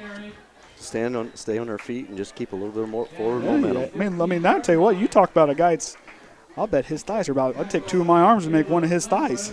At least maybe a 3rd arm of mine to make one of his thighs. Now you talk about a kid that's strong right there. You see how he's built. You can tell why he's good at running the ball. And he's shown that off here. He had that big 37-yard. He was running through guys. He broke 2 tackles on the way to that one. Pope is a pretty hard runner. Triton's got to find an answer to stop him. So here we go. Snap. Doyle, he's going to keep it. He's going to try to throw it over. I have a guy who's in the corner of the end zone, Coppice, and we're going to get a personal foul. Coppice had a couple really good defensive stands on the defensive back as a defensive back last week. He did have that one at the end of the game to knock it away to force South Central to kick the field goal that they, unfortunately for them, missed. Fortunately for us, they did. So blocking the back, it's going to move LaVille back a ways. But for that, like I said, Coppice is a pretty good defensive back. Him and Baxter were 2 that I just circled during that scrimmage with North Manchester. 2 guys that are just really stepping up and really just improving week to week. They're getting to be pretty good football players. They do a good job covering out there. I got somebody out there that I don't have wrote down. Ooh. Did Zach Ernie change numbers? I think Zach Ernie changed numbers. I'm going to have to ask the question when the assistant to go down because I don't have him wrote down. 73 is the middle linebacker. I'm pretty sure it's Zach Ernie. Doyle goes up over the middle, overshoots his guy by about 4 yards. Amsden on the coverage. So they'll kind of step back and. If could have about a step earlier, could have had a interception there. Yeah, he kind of. He was in the vicinity there. Yeah, he could have made a good play on it if it had been a step just a little bit different. But hey, we'll take the incompletion. Keegan West, they were another guy back there and play back there in the safety spots. The single high safety. He's a guy who's pretty athletic, pretty strong. He's gonna really develop into a pretty good defensive back there. So 2 inside linebackers. They're kind of keeping 2 guys on the outside as Doyle tries to go deep again. Amsden, had it. Watts had 6 points in his hands, and it goes right through. Yeah, that's worth a look. So right there, Doyle had a clean pocket, gets rid of it, throws it back, and then Amsden didn't quite have him, but he threw him off just enough. And I'll see that little bit of that jump just enough. Might have threw Watts off, thinking the ball was coming to us a second sooner than what he is anticipating. Hey, my favorite cornerback, Champ Bailey, he used to do things like that to mess guys up out in Denver all the time. I'm telling you, he was a mastermind when it came to cuffs, locking people down. Of course, he's a Hall of Famer. My wife just rolled her eyes again because I talked about Denver again. I'm ready for football to get started for them. Getting tired of reading stuff. I want to watch some games. So trick play goes off the direct snap to the running back Dill. He'll try to find somebody. He tries to go up and over Quentin Amsden. He will. He'll go airborne on that one. I don't know. Is he the jump pack attached underneath his pads? He needed one in there for that hurdle. My goodness. Yeah. He really got a little airborne there. Q's 5'8".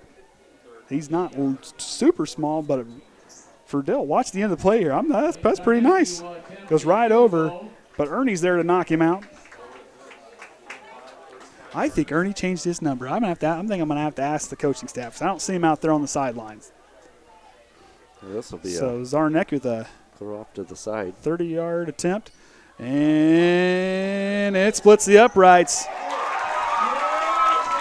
So he'll have about a 30-yard kick there. That puts the score 30-8. LaVille's out in front.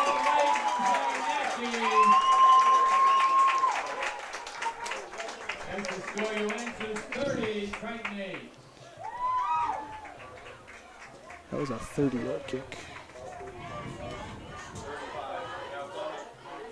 So 35-yard kick. Let's get that right there. That's the one thing I always have a hard time counting where the field goal when they go to kick the yards. I always want to go from the line, not where the kicker's at. So the Trojan faithful traveled very well up here to Lakeville. LaVille. LaVille. Well, it's Lakeville. Yep. So LaVille, so they traveled well. Like I said, the Trojan fans, the parents and family members and fans really do a good job traveling. Good to see them all show up. It's a nice night for football. It's comfortable outside. Very nice. Not that miserable. The sun's finally got down far enough now. It's your Friday night lights. And I don't have to cover my eyes anymore, so I can see. You just turn the lights off in here. Yeah. So Zarnecki gets ready to send it away. I might have called him Carson when he got ready to kick it. Zarnecki sends a deep kick. Amson muffs another kick, and that'll be a touchback. 3 of those in a row tonight on the kickoff returns. Well, I guess only 2. 2 in a row there. Yeah, because he had one where he went back there and he caught that there was a touchback that we back in the end zone. So he's had 3 of those tonight. He's got to look the ball. He was kind of really in position. He had to kind of trail back for that one to kind of catch it. I wonder if he was kind of worried about the line again, being behind it. And then And that plays a lot in your head, being back behind it to do that. And I'm pretty sure in high school you can't come out of the end zone. Pretty sure you can't.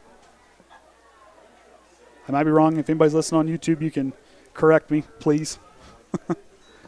Pitney hands off for the running play there for McIntyre, and he stopped on the left side of that line. McIntyre runs into a wall of Lancers. No gain on the play.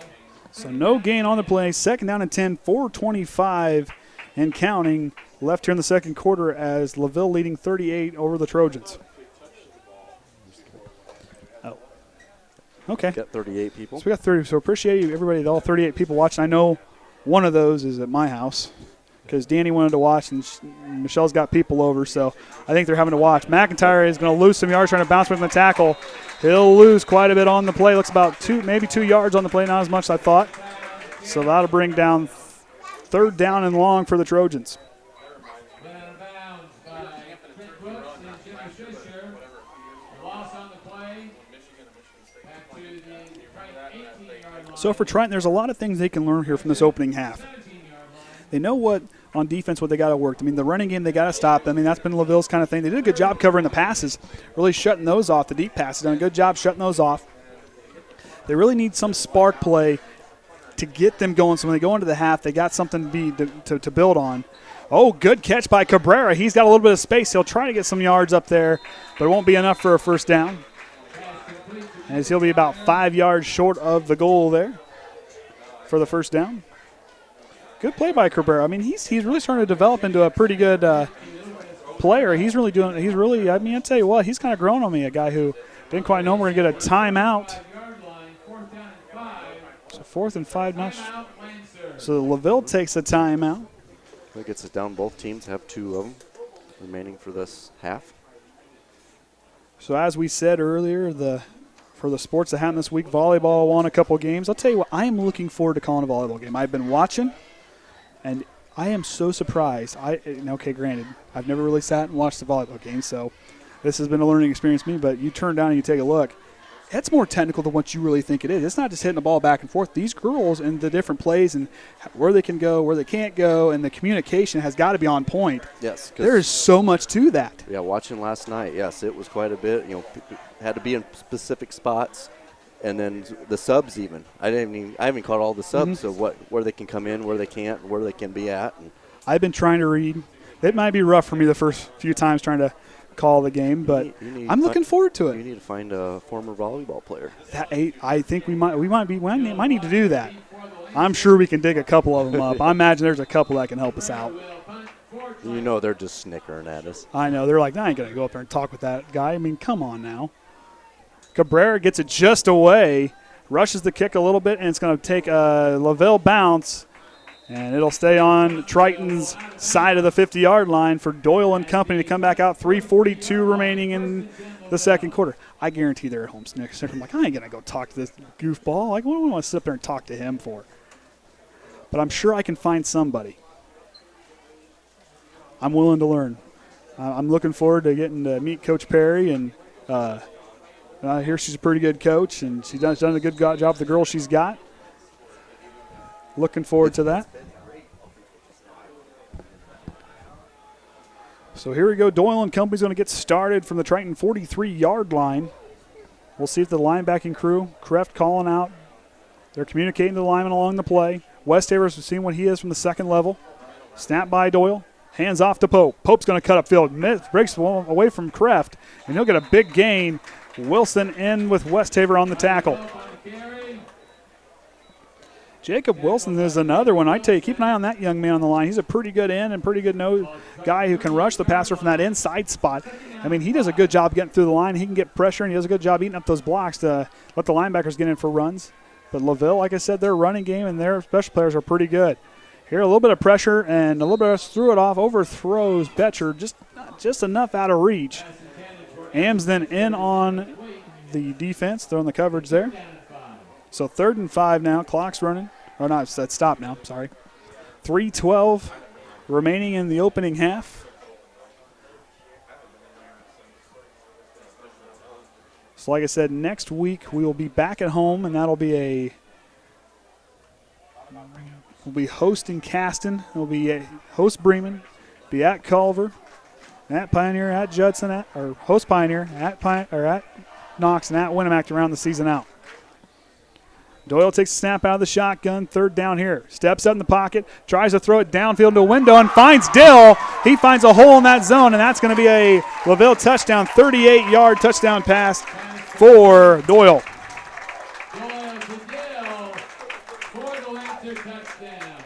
Well, my prediction might not have been. Yeah, what they 30 to 10, I think was what. 35 to 10 was their prediction. Was John Harrell's prediction. Yep. Which high school basketball or high school football, it's hard to tell. A game, 2 games into the season, yeah. But like I said, and one thing that Coach Eunice talked about, and this is something I'm going to hit really hard too, with these guys and what they do, what they learn. It's not important what's up on the scoreboard. It's how they grow as men, how they grow as individuals, and then the kick will be good. And I'll bring our score 3rd. No good. Off to the. Oh, no good. Okay, looks good from here. So 36-8 is the score. But like I said, what these guys learn in this group, like I said, they're not a young group. They're inexperienced. They don't have a lot of time on the field. But like Coach Eunice and I, as you see in our interview last week, they got experience going deep into the playoffs. This is a team that did a lot of things to just really show up the student section, see them over there. And it's a whiteout tonight is what I believe is what the theme was. See some members along the way there. Familiar faces.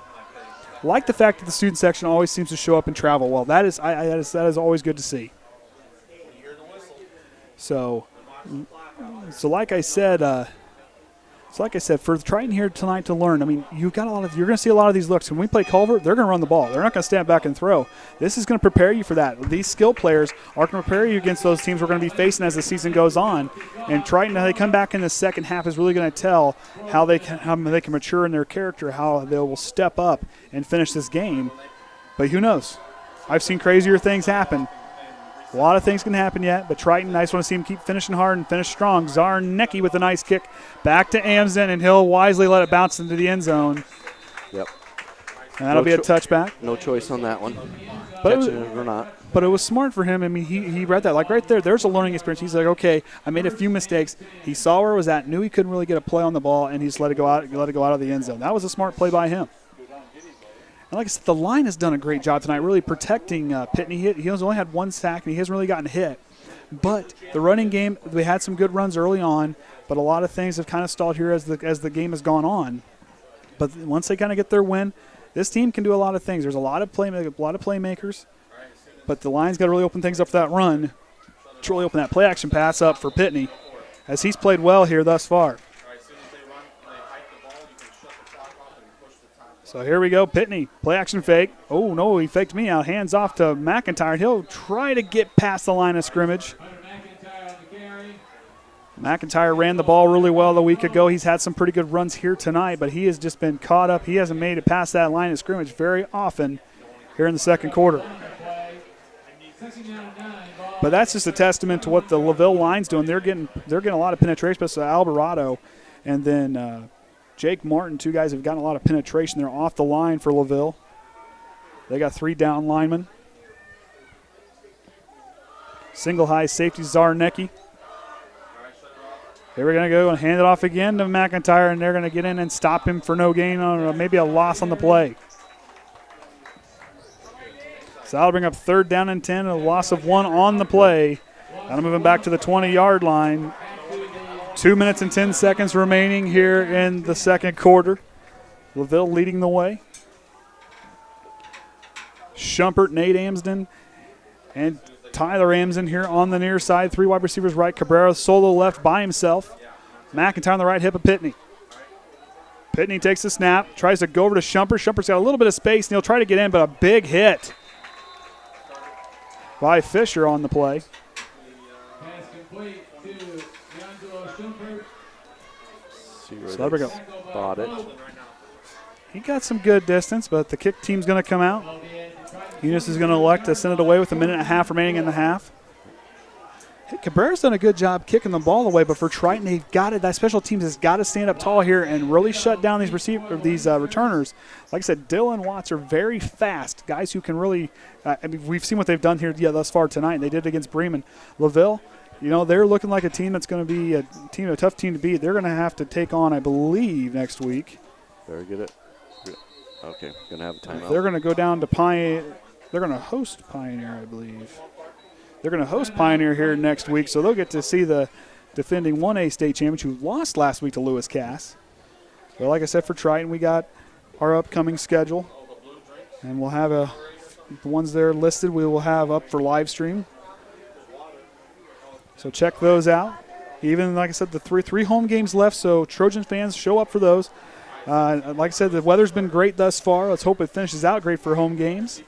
Really appreciate the fans that traveled and appreciate the viewers back home. Has anybody given me an answer on that end zone thing yet? Because I'm pretty sure I'm right.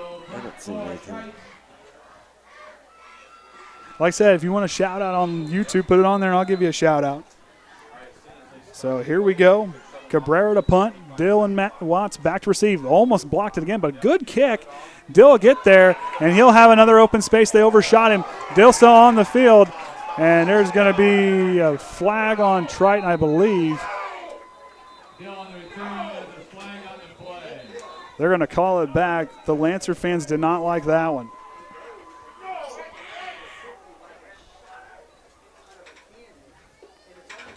So we'll see what they call it here.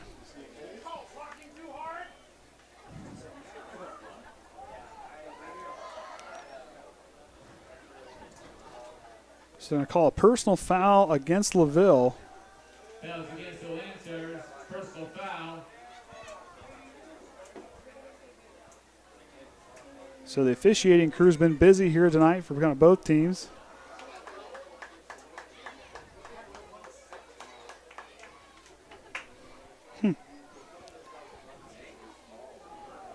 So they're talking here. They're still talking. Some picked the flag up. Now they picked the flag up. So call personal foul. 15-yard penalty, take the ball back to the 47-yard line. So they're still in Triton territory. Boy, it's hard. I will never take for granted when the officials talk on TV where I can hear them. I'll never take it for granted again. You learn all your signals. Yep. I've been trying.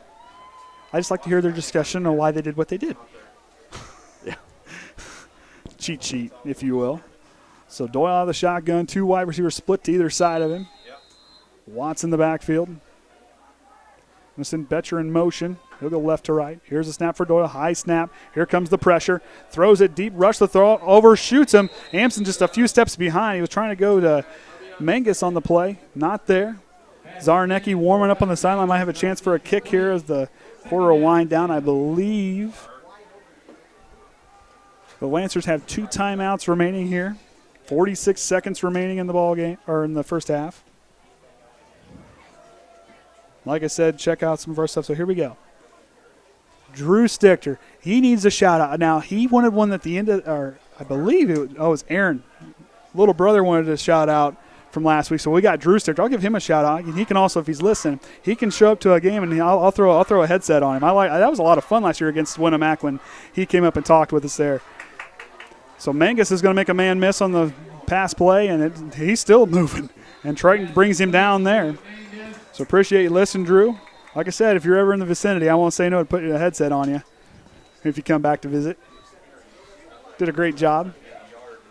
Give Aaron a shout out too, because he won one at the end of last week, but we shut things off. And I was still talking. I didn't realize we shut things off.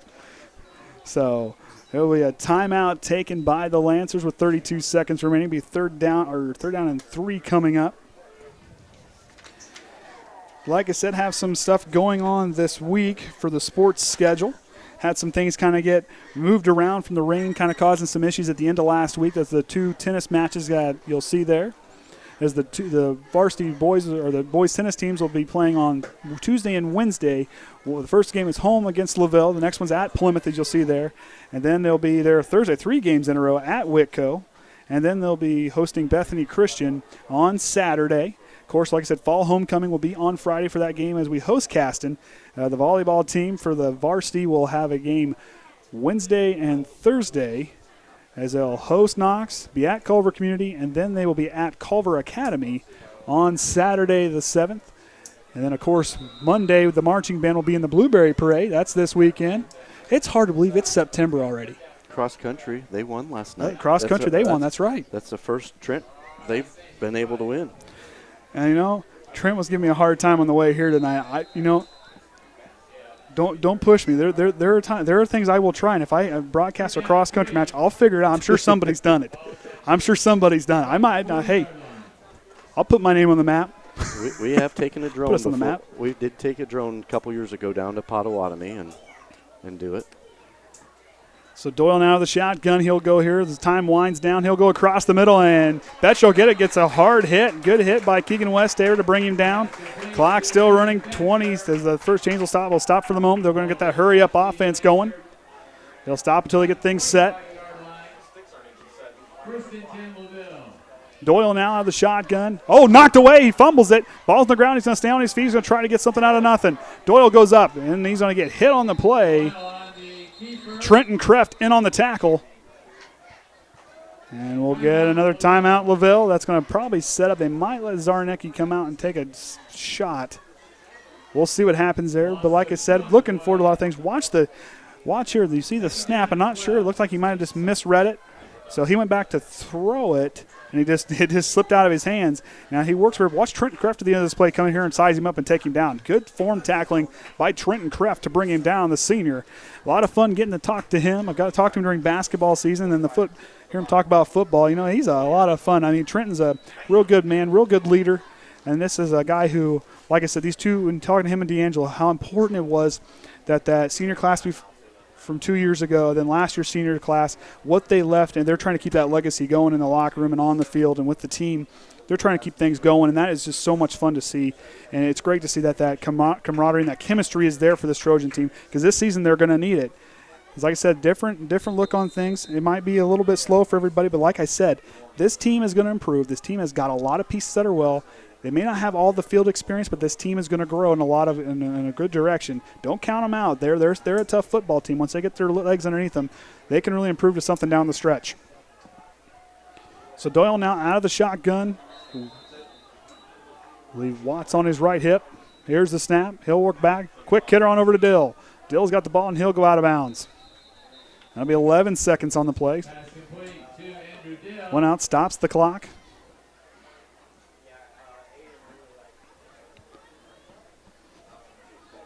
So a lot of new things here tonight. I'm real happy with all the work you guys put into this stuff. I mean, with the replay, the graphics, and all that stuff. I mean, it's cool to be a part of it. I tell you that. You guys do such a great job. I know I just show up and talk. That's all I have to do. Put our spaghetti mess together when we get where we need to go. Hey, it works. We make it work. Doyle steps up in the pocket, throws a strike across the middle.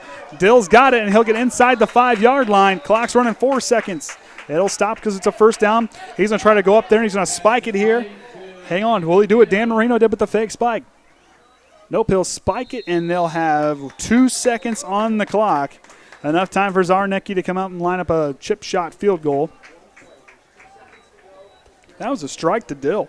Right across the middle, that laser beam went right across. Had a good play to get down there into the field for him. So Leighton Zarnecki now get a short field goal attempt. Triton's going to stack the line and try to see if they can get some penetration to force some pressure on the kick. So 21-yard field goal attempt, and Triton jumps off sides. Amsden jumped off sides on the near side of the line. Over-anticipated. So half the distance to the goal line. Flag on the play.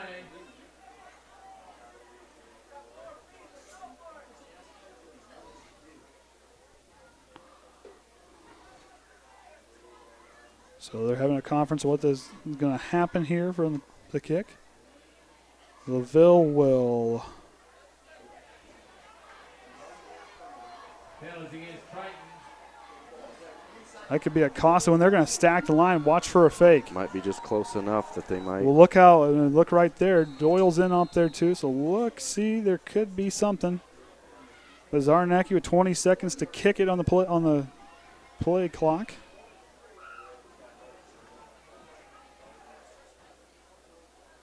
Snaps down, holds good. He'll chip it to the right, and he'll split the uprights. That'll put them 39-8, and that's the end of halftime. LaVille's leading the way. So we'll take a break, and we'll be back after halftime. I'm Andy O'Hara for the Triton Trojans Sports Network.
Tonight they will be performing the first three movements of their 2019 competitive show entitled Second Star to the Right. The music is original music written by Caleb Hammer and Josh Trenadue. Movements include Second Star to the Right, Neverland, and Pirates. Drum major Alexis Wolfing, is your band ready?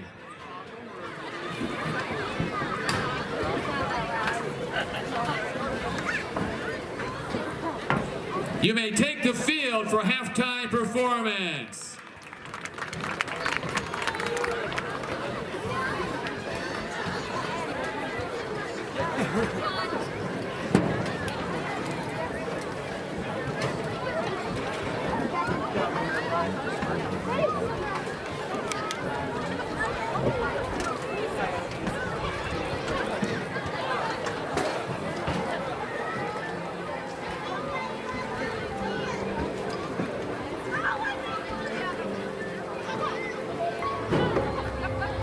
Father, will you tell me a bedtime story? I have a magical story. There is an island filled with beauty, thrill, and adventure. Boys just like you protect and rule over the whole land.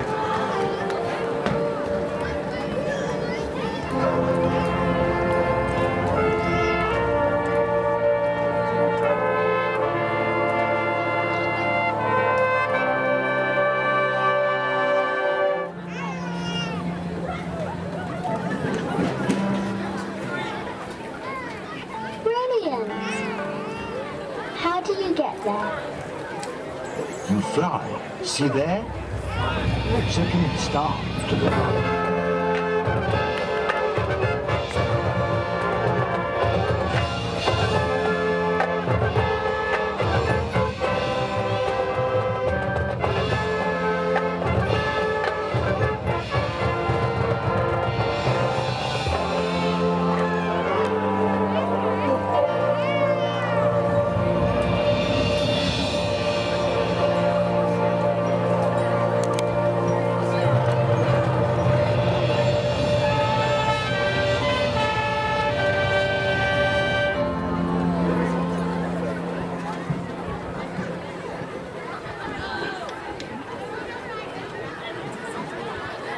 Neverland is filled with pixies and magic.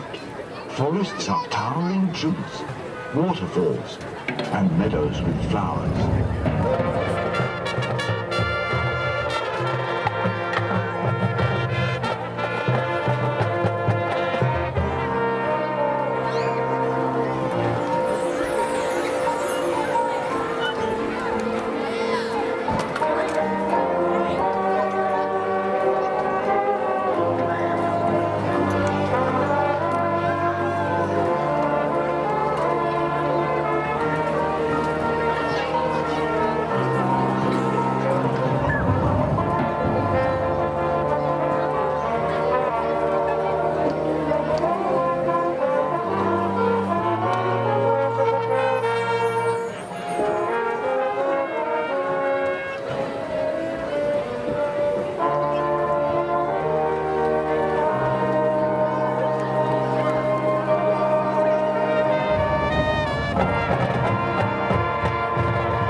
Grand adventures wait for boys who visit the island.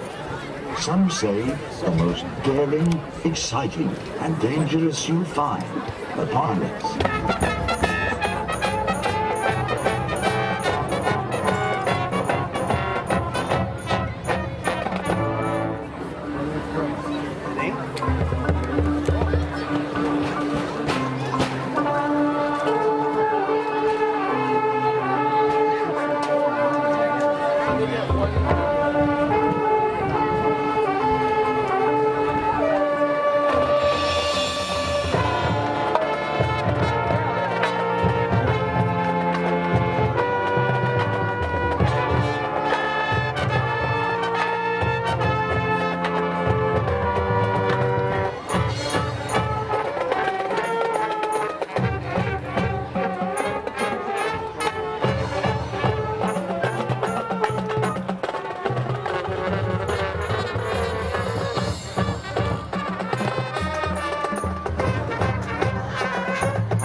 LaVille Royal Regiment.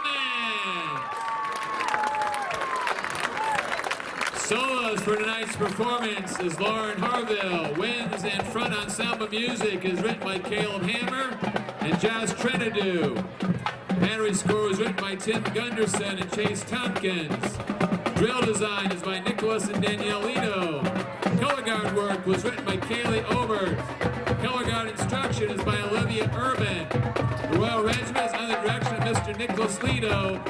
Staff includes Danielle Lino, Tim Gunderson, Chase Tompkins, Olivia Urban, Derek Zajac, Colin Johnson, Brian Ames, and Jillian Miller.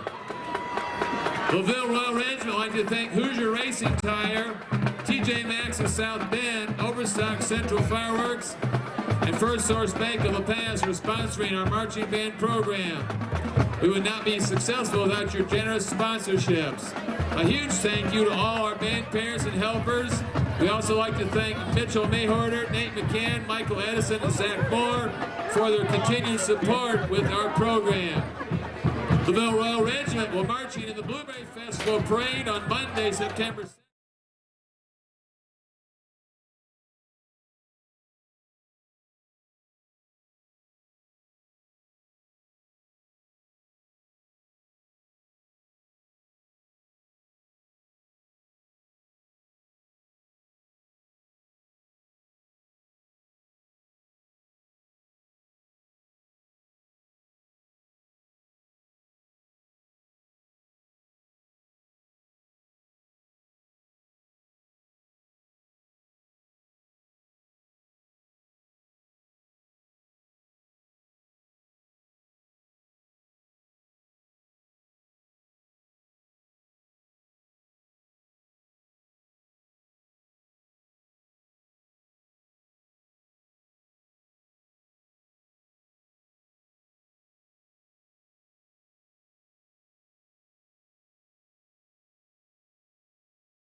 All right, welcome back, Triton Trojans fans. I'm Andy O'Hara alongside Kenny Barnhart and the Hall of Famer Orion Lemler as we're live here at Lancer Field for the Triton Trojan Sports Network as LaVille is leading the way 39-8.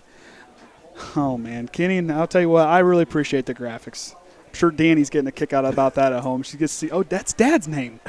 Appreciate that. I have a lot of fun doing this. But like I said, I'll give Danny her shout. I know she's at home watching. She told her mom that even though people was going to be over, she wants it on the TV so she can watch it. Oh. Because now she wants to be a teacher and a broadcaster. I said, well, then there you go. I said, you could go to Triton. You could be the teacher for radio and TV broadcasting and start that class. There you go. And you can still be a broadcaster. It all works out. And Jax, he's sitting there. I mean, I sit there watching game film. I had a lot of fun. Okay. I had a lot of fun. With with Jax watching game film. The kid sits there. I'll tell you what, between trying to eat my phone and getting mad when there's a commercial. He's a lot of fun to watch game film with it, but then when he gets hungry, it's kind of hard to hold the phone and stop and rewind trying to watch certain things with a 5-month-old, and he's trying to wiggle around. He wants fed and go to sleep. He doesn't want to stay up and watch more football. With one more, need another hand? Yeah. But, hey, he's a lot of fun. He's my hope for a football player. I keep telling him that. He smiles. His mom says, well, we don't know yet. Dad knows. Tell you what, I got a funny feeling when he gets old enough to start eating people food, not liquid lunch or liquid food. Well, I guess they'll call it liquid lunch. He gets milk all the time now. But once he gets to eating normal food, I got a funny feeling my plate's going to look a lot smaller. So weight loss plan. There you go. When he gets older, I'll be losing one. But so like I said, there's Danny and Jax's shout out. Caden went camping this weekend. So we have a number change for you here for Triton. 73 is Trey Shue. He changed number, so I found that out. Zach Ernie's not playing tonight, out with an injury. But Shue is out there for the Trojans. They'll receive the second half kick. They deferred. They won the toss before the game, and they'll defer, and they'll return it here as Zarnecki will send it away to get the second half underway here at Lancer Field. See if Triton can come back out and play hard here in the third quarter with that offense and see what they can get. See if they get this offense kind of working. See what they can do here. So Zarnecki going to send it away.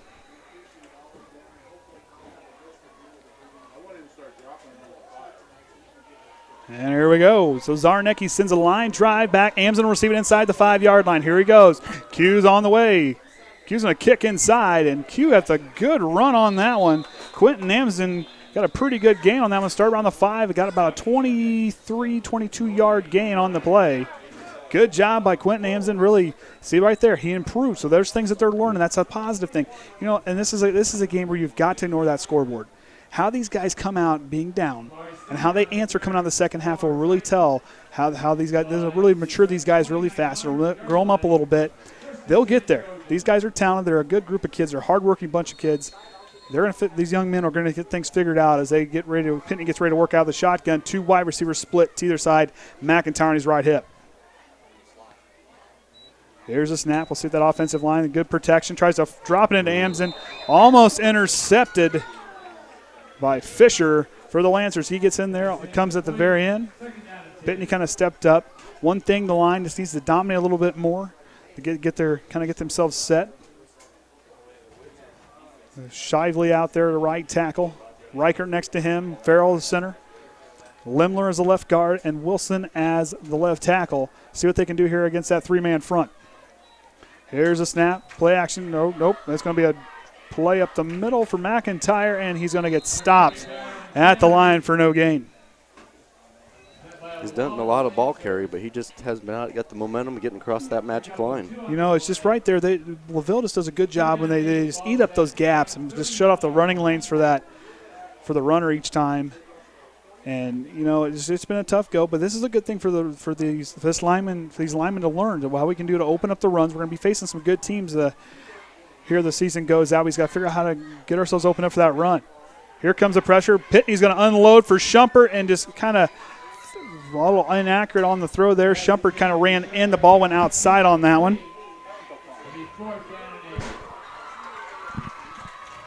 So here we go now. That's going to bring up 4th down, and that'll send the kick team out for Triton. Cabrera will get another chance to kick it here. He's been busy tonight. Dill and Watts back to receive for the Lancers. So 3 and out for Triton on that first opening possession. So Cabrera, the pretty nice leg on him. Let's see if he can send it away here. LaVille showing pressure. He'll be a high kick to the near side. It's going to be a short but high kick, and it's going to bounce out about the 42-yard line, 43-yard line. And that's going to set LaVille up with really good field position to start their first drive of the second half. Of course, LaVille's been very active in the running game. You look at Betcher had a 2-yard touchdown run. Pope had a 37-yard touchdown run. Then he had the touchdown pass from Doyle to Robbie Pope had a big touchdown, 5-yard touchdown pass. And then we saw a 35-yard kick by Zarnecki. And then there at the very end you saw a nice pass to Dill for a 38-yard touchdown pass from Doyle to Dill. And they had another field goal to bring our score to where it is now. Triton had a pretty good drive there after the score was when they were down 13 on the 31-yard touchdown pass. So here we go. Watts is going to work outside. First carry, he's going to get past the first down marker and move the chains. You didn't do too bad keeping your own stats. No. It's kind of hard for me to do those for you. It's tough. I write them down, but I try. But you had the earlier touchdown pass for Triton. I just wrote down the scoring drives. I can write them down and remember those. It's this individual stuff I can't quite do. It's tough. It's tough for those guys. It's tough to see these guys' numbers. Oh, and it's tough, and it's live action like this for this. That's why you see like the some of the broadcasts with some of those guys that are the professional on the professional network, the major networks. They've got. It's not just those few guys talking and a few guys back there. There's a team. I'm talking a big team of people doing stuff. So there's going to be the run for Pope. He's going to try to find some space. Cuts back in. Good move for him. Still on his feet. He's going to try to rumble in. Still on his feet. He'll get it up to the 10-yard line. He'll go 24 yards on the carry, and they'll move right in to the red zone. First and goal for the Lancers. So Pope running in. They've got they might be getting a different quarterback warming up on the sideline for LaVille. They're getting Zarnecki over there to get him ready. So we'll see what they do here. Doyle receives the instructions from Coach, and he'll relay it to the troops, and they'll get ready to attempt 1st and 10 from the Triton 10-yard line. First and goal, however you want to say it. Can't put that on the scoreboard, though. Here's a snap. Doyle tears the play action. He'll throw it across the middle, overshoots a guy, and we're going to get I believe it's going to be a penalty on Triton. Flag in the end zone.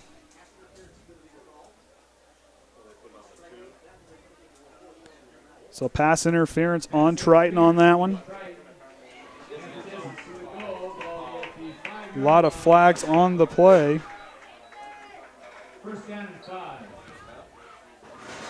So Kenny's looking up. Just in case if LaVille does score. Yep, if LaVille does score here, that'll be the 35-point mercy rule that they just implemented this season. So what that means from here on out, there'll be a running clock the rest of the ball game. If they score here. Never know. And Betcher, he will score from 5 yards out. There was a Pope. So Betcher will have a 5-yard touchdown run. So when a point differential reaches 35 points in the second half, the game clock will convert to a running clock for the remainder of the game with exceptions of timeout, scores, and injuries. Once it's implemented, the clock will not revert to standard timing regardless of score. So that new rule just kind of keep things moving. So I guess the score for the opposing team doesn't reach super high. It just keeps things moving and for the opposing team. Zarnecki will send it away again, and it'll be good. That'll bring our score 46-8. LaVille's leading the way, and they're now up, and that mercy rule will go into effect. So, yep, now once it starts, it's throughout the rest of the game. It does not, even if Triton would come in and score, would get within 2. It's still running clock. It's running clock from here on out. But for the guys here, you look at what Triton's been able to do. I mean, last week, South Central, a very good team. They just stood tall in moments. They did well. And unfortunately, we let them come back with 3 scores in the fourth quarter. But this team does a lot of things well. They just got to hone those skills in. Like you said, an inexperienced group, but they're going to keep learning. And I think this team's going to improve as the season goes on. And, you can't always go off the scoreboard in terms of success. In terms of success is how these guys carry themselves, the sportsmanship out there, how they finish, how they work. Then they pull the starters and put the second and third string guys in. What they do on the sideline to coach those guys and talk to those guys, that right there is what matters the most, and how they learn from this to really build on the next week. And I talked to Rodney in that interview. One thing I said when I showed livestock, sometimes losing there's more of a lesson in a loss than there is in a win, and you can gain more from a loss to learn what you can improve on week to week, each game. It doesn't matter. If you're improving, like right there, Quentin Ames, and one thing, he had trouble there trying to read those kicks earlier. He lets that one go out the end zone for a touchback. So like I said, the clock I thought was going to be running clock.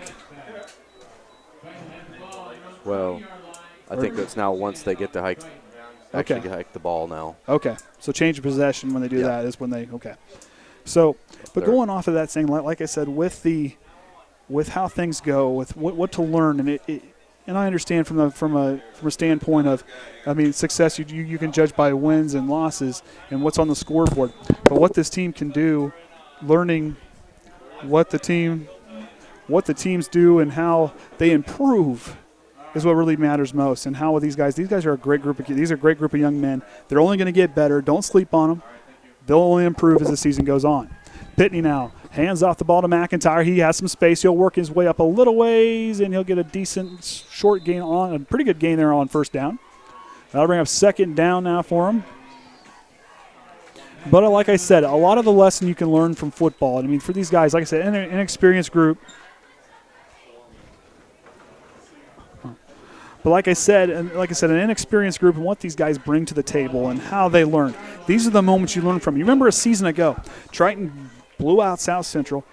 LaVille came in there and they shut us out at home on our own field. But that woke Triton up. That awoke a sleeping giant that ran all the way down to a sectional championship as McIntyre gets a run there on the left side. Still pushing the pile. Not a bad run. Strong bit of running there for a man with a motor that doesn't quit.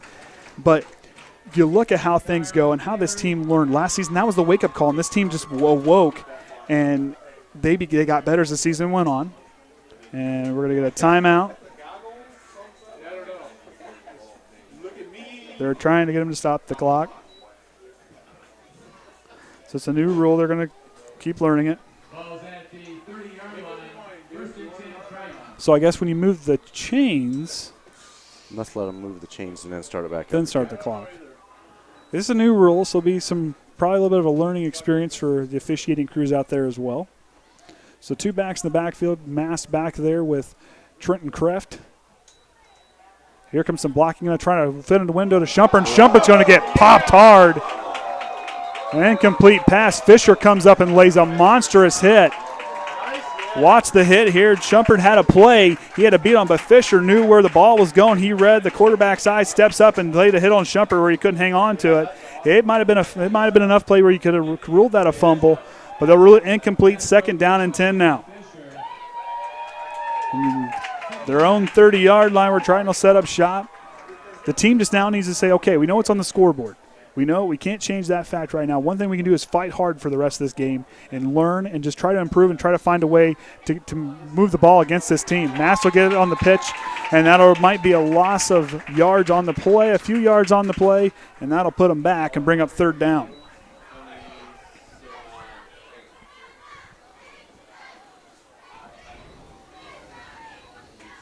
So we're on the 26-yard line, so they'll move back a little bit, be third down. Third down and 14. So loss of 4 on the play for Kobe Maston, his first carry of the night. Trenton Kreft's back there in the backfield with him and Pitney. Pitney the quarterback. 2 wide receivers on the near side. Nate Amsden the solo left. Snap for Pitney. He'll drop back looking right. Fires across to Cabrera. A lot of mustard on that pass. Cabrera can't corral it. That'll bring up fourth down. Yeah, he had some nice open field if he just catch that ball. And see, that's the stuff, and I know the guys are frustrated. I know that when you're down like that and with the score where it is, it's got to definitely hurt hurt your psyche there on the sideline. But what the guys got to remember is, okay, we're down, but what can we do to move the ball on these guys? We got to learn how to go against teams like this. We got to learn because we're going to face a Pioneer, Bremen here in the coming weeks, and we're going to face Judson later on. We'll face Winnemac and Knox, like we talked about. Teams in Culver who's going to move the ball on the ground real well as they did last year. And another short high kick for Cabrera, and it'll go out around the 40-yard line. Might be shorter than that. So that'll give the ball back in Triton territory for the Lancers. But for the guys and what they do, and they can learn.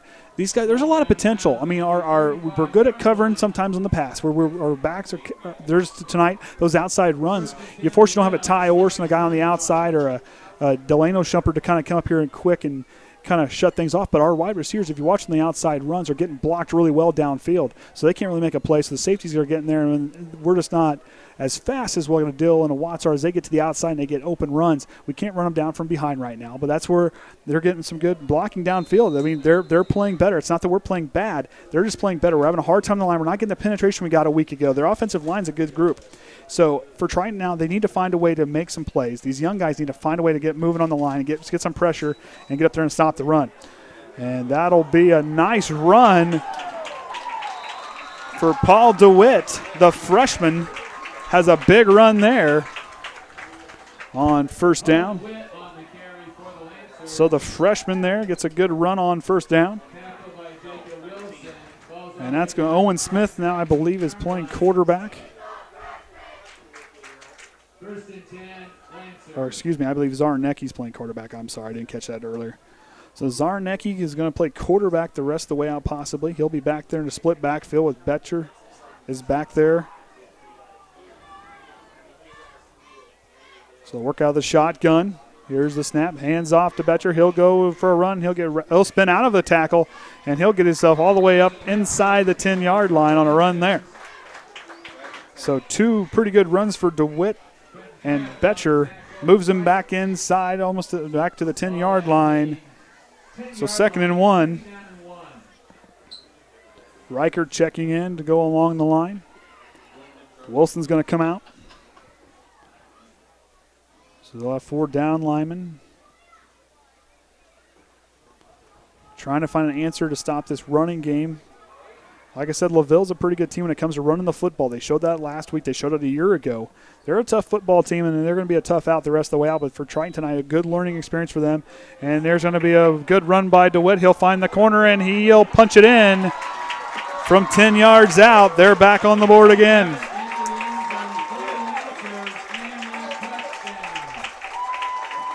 So the freshman scores his first touchdown of his high school career.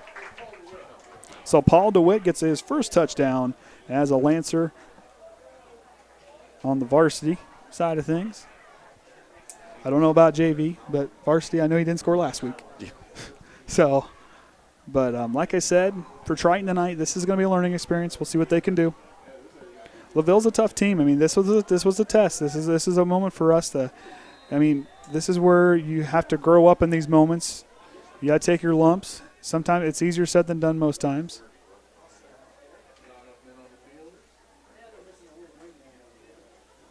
So here we go. Zarnecki's going to line up for the point after touchdown.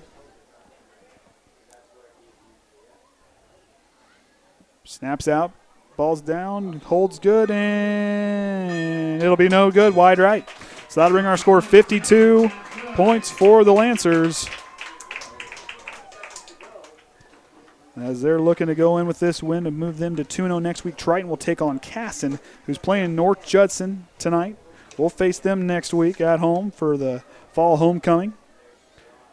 But like I said, Rodney Enos, when he talked about things, he said that you're going to have moments where you can't judge wins and losses and what's on the scoreboard as success. It's going to be what these guys learn, how they improve week to week, how they practice, how they're going to practice this week, how they're going to improve going into the next game is what's really going to matter for these guys.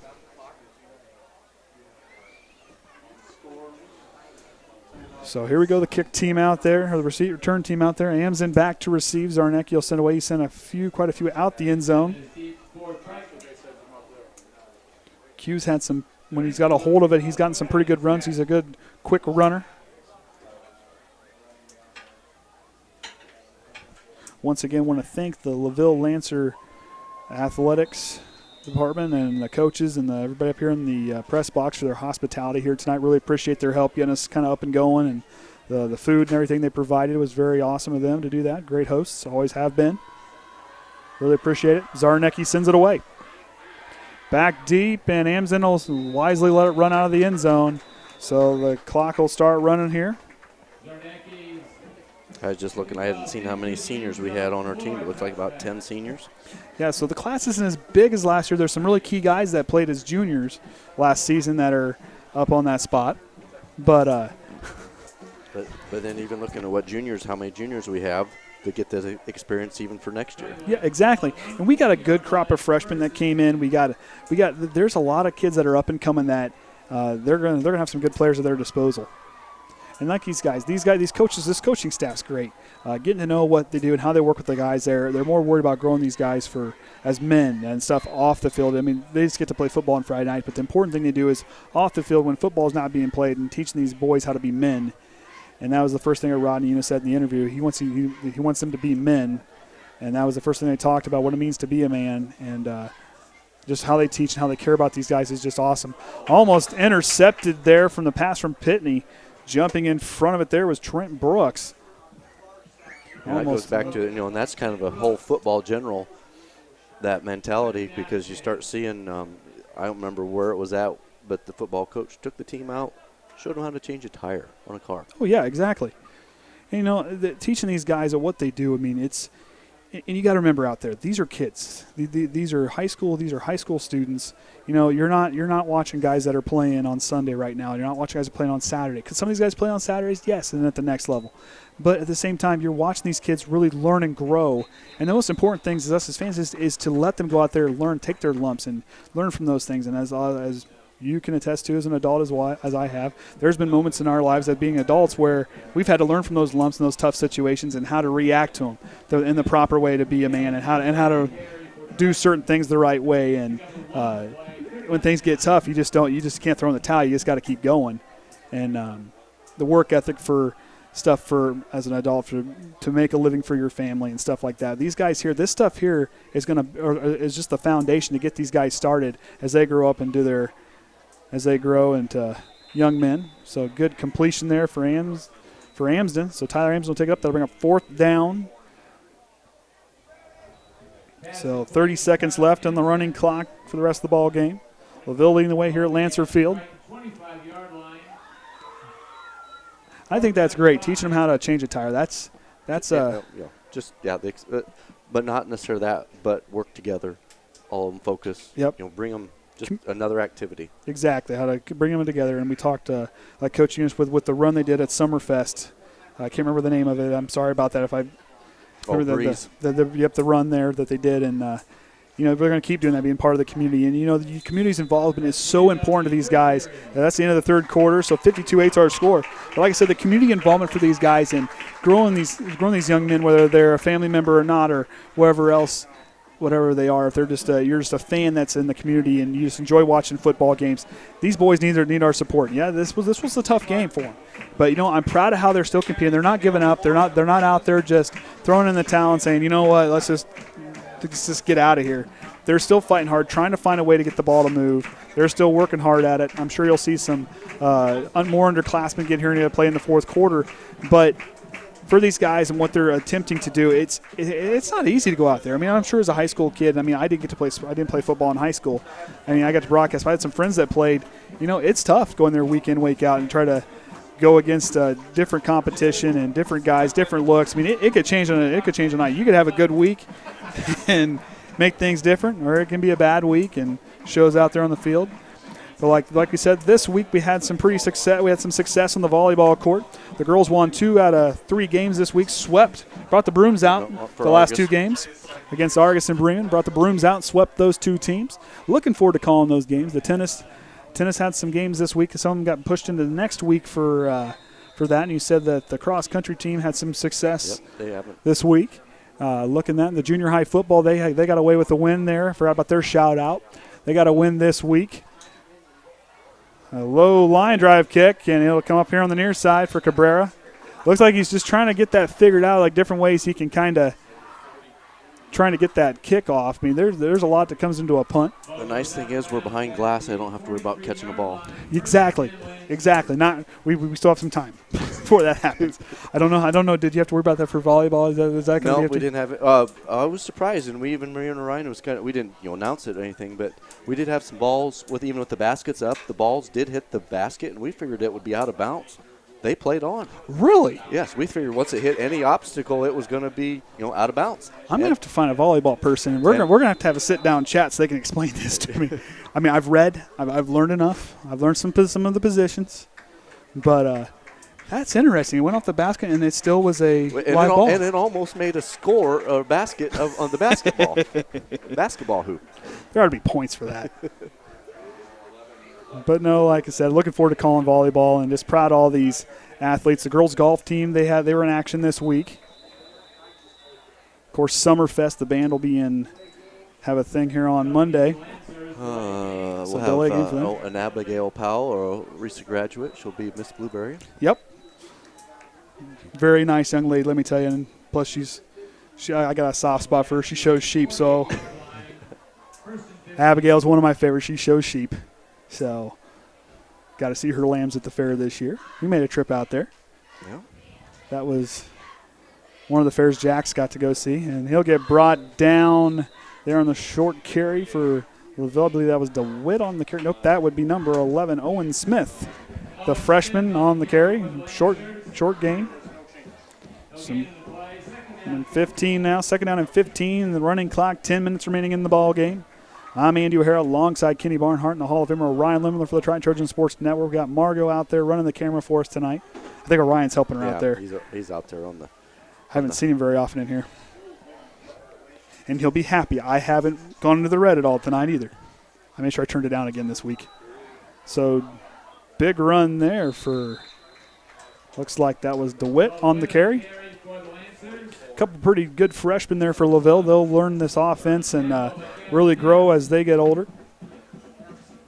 As you see some of these guys that have been out there for a while with Dill and Watts and Pope and Betcher. I mean, you look at that. Watts and Pope and Dill are all seniors. Betcher is a junior. And Doyle is a junior. Zarnecki's a junior. So they still got some guys there. But like I said, Paul DeWitt looks like he looks like he has a lot of potential. As going under center now will be Ross Wagner, the freshman, and he'll get hit. Fumbles live. Farrell knocked it free, and they'll pick it up. That's the first turnover of the game, and Jeremiah Farrell comes up with it. He knocked it away. He forced the fumble on the sack, and he comes away with it. Watch it here. Watch Farrell jump the line here. Get across there. Watch the good move he has. Bowls right through. Gets a hold of the quarterback in a hurry. Gets back up. Bear crawls to it. Gets a hold of it, and Triton's going to take over now. Another drive for them.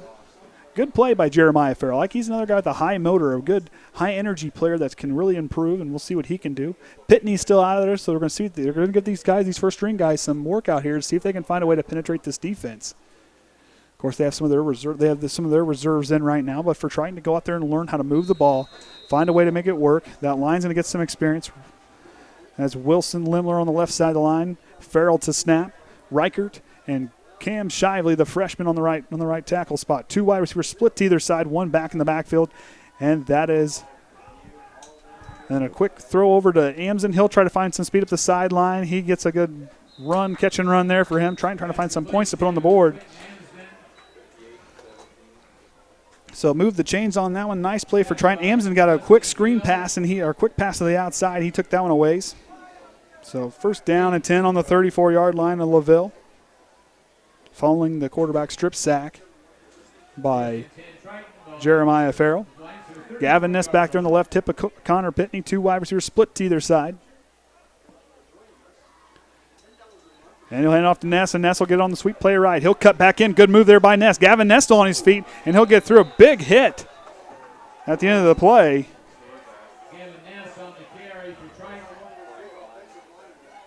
That was a good hit there. Yeah, he got rattled a little bit.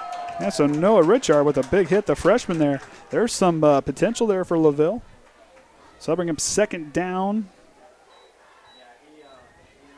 And I believe he got part of the way there. Yeah, they haven't updated it. So 4. There we go. So his gain is 6 on the play. Try to do math, forgot where they were at on the previous line. So Pitney to go back to work out of the shotgun. Same set for him. Ness on the right hip. Hands off to Ness. He's going to try to go up the middle here. He gets caught at the line, tripped up, and they'll pull the play dead. Now they'll bring up third down. Ness trying to lost his shoe on the play, trying to get it, or his cleat back on the play, trying to get that put back on. That's another young man that's going to have a very bright future. He's only 5'9" as a sophomore, but 150 pounds. He could really grow. He's got a lot of speed now, some quick steps where he can really make some moves and get away from the pressure. Checking in now to play on the side of the line is Travis McCoy. He'll be the left tackle as Wilson will come out. So the Triton faithful trying to get the. So they're chanting back and forth with the LaVille student section. Amsden gets the reception. He'll work past it. The shifty Amsden still on his feet. He's working his way through. Good catch and run. He broke a lot of tackles on the way there, but we have a flag on the play. They stopped the clock for that one. Might be bringing this one back. Nope, the ref is saying run the clock. They're saying run the clock now. They're going to pick up the flag. No penalty on the play. No penalty on the play. So good move by Quentin Amsden there. He got through the line there. He moved the ball real well.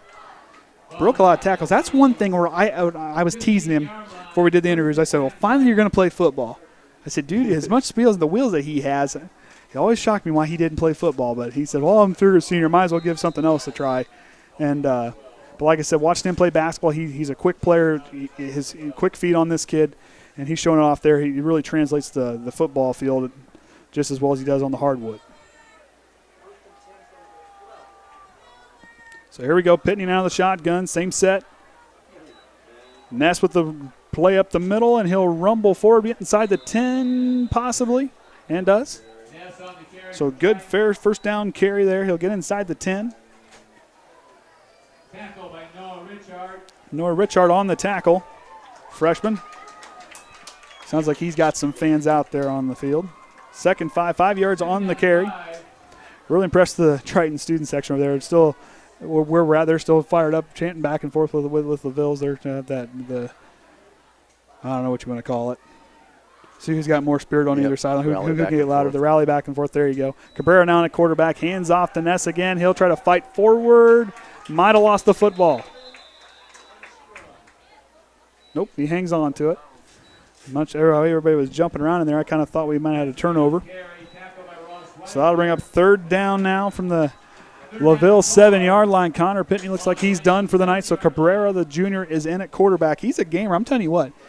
He is a Swiss Army knife. There's a lot of things he does. He plays offense, defense, kicks, and everything else. I mean, and now he's playing quarterback. This young man, I mean, he can put him anywhere. Plug and play, he can do it. McCoy on the left side of the line. Ness is now going to go to the right hip of Cabrera. Here's the snap. Fumbles the snap, and Cabrera falls on it, and that'll bring up fourth down and goal for the Trojans. High snap there.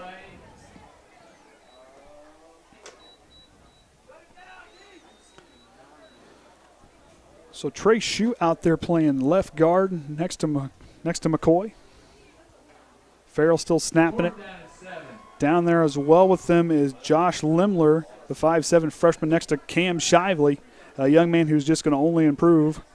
And hand off, fumbled again by Cabrera. He picks it up. Cabrera's going to try to find a way in. Cabrera's going to run it in after the fumble. Touchdown, Triton. Good play by Cabrera to hang with it here. Keep an eye on this play here.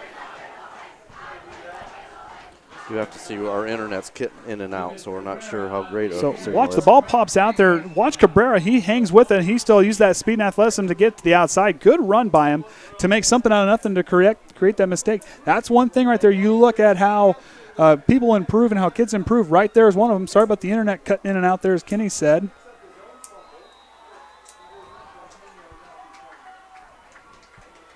So here we go. Cabrera's going to line up at the point after touchdown. We'll see his first attempt from here.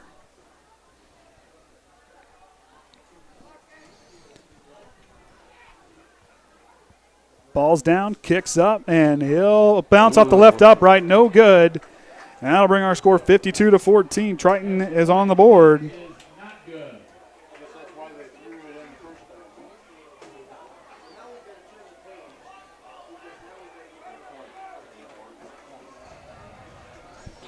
So with the running clock now, 3:02 remaining here at Lancer Field. Triton finds their way back into pay dirt with the Lucas Cabrera run there after the mishandled snap, or handoff rather.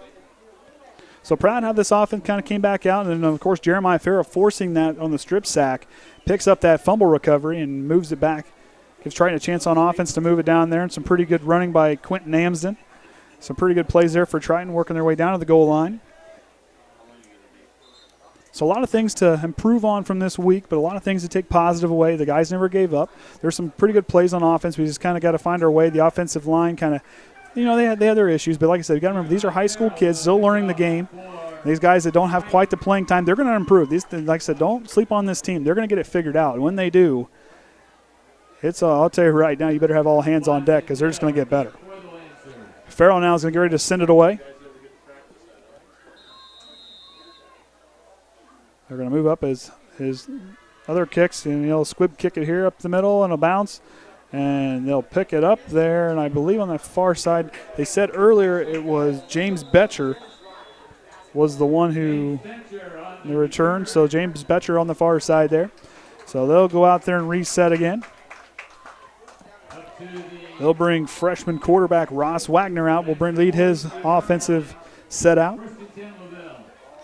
So 1st and 10, 2:30 remaining, running clock. So to take from this one here, if you're down there in one of those, and you're a parent of one of the kids down there, what would you be telling your son if they come home to take from this football game? Biggest thing is, okay, did we make some mistakes? It's something that you can work on, learn from them, take them forward, don't get down. Yes, it was pretty, not I would say a blowout, but you just as well keep going on. Hey, it's a game. Yep. I mean, the biggest thing is to kind of say, this is something here that's going to make you want to work harder going, okay, we got Caston coming in next week for fall homecoming. So that just makes you just be amped up that much more, to work that much harder to go against that team. Then we got Bremen coming in. You only got a couple more home games left. They just got to work and put all that, like I said, put that hard work in and just keep fighting. Like you said, was there mistakes? Was there stuff to learn from? Yep. So just learn from those mistakes. Pick yourself up, dust yourself off, and get ready for the next game and just kind of put this behind you, learn from it, move on. And I think these guys can do that for sure. What I really appreciate is if you look down there on the sideline of those guys, they're out there, they're paying attention, they're talking to the guys on the sideline. They're talking from the sideline. Big run for DeWitt, almost gets it stripped away. He'll find some space. DeWitt's going to find the pay dirt yet again from 49 yards out. So that'll be another touchdown for LaVille. Paul DeWitt with a big run there for the Lancers. 49 yards on the carry. He broke away. Gavin Ness had a beat on him there for a second. Had a hold of him. But another thing for the guys is how to wrap these guys up. And that's, and talking quite to. A few missed tackles this evening. Yep, that's just something you got to learn from. I mean, this is going to make you want to go hit the weight room a little bit harder and then really just study when you're doing your tackling drills with the, I call them the donuts. Learn how to kind of size yourself up and how to wrap those guys up. Yeah, it's different than what it used to be where you can wrap up a live player, but not with having the amount of guys on the field. I mean, or players where you can just go be doing that.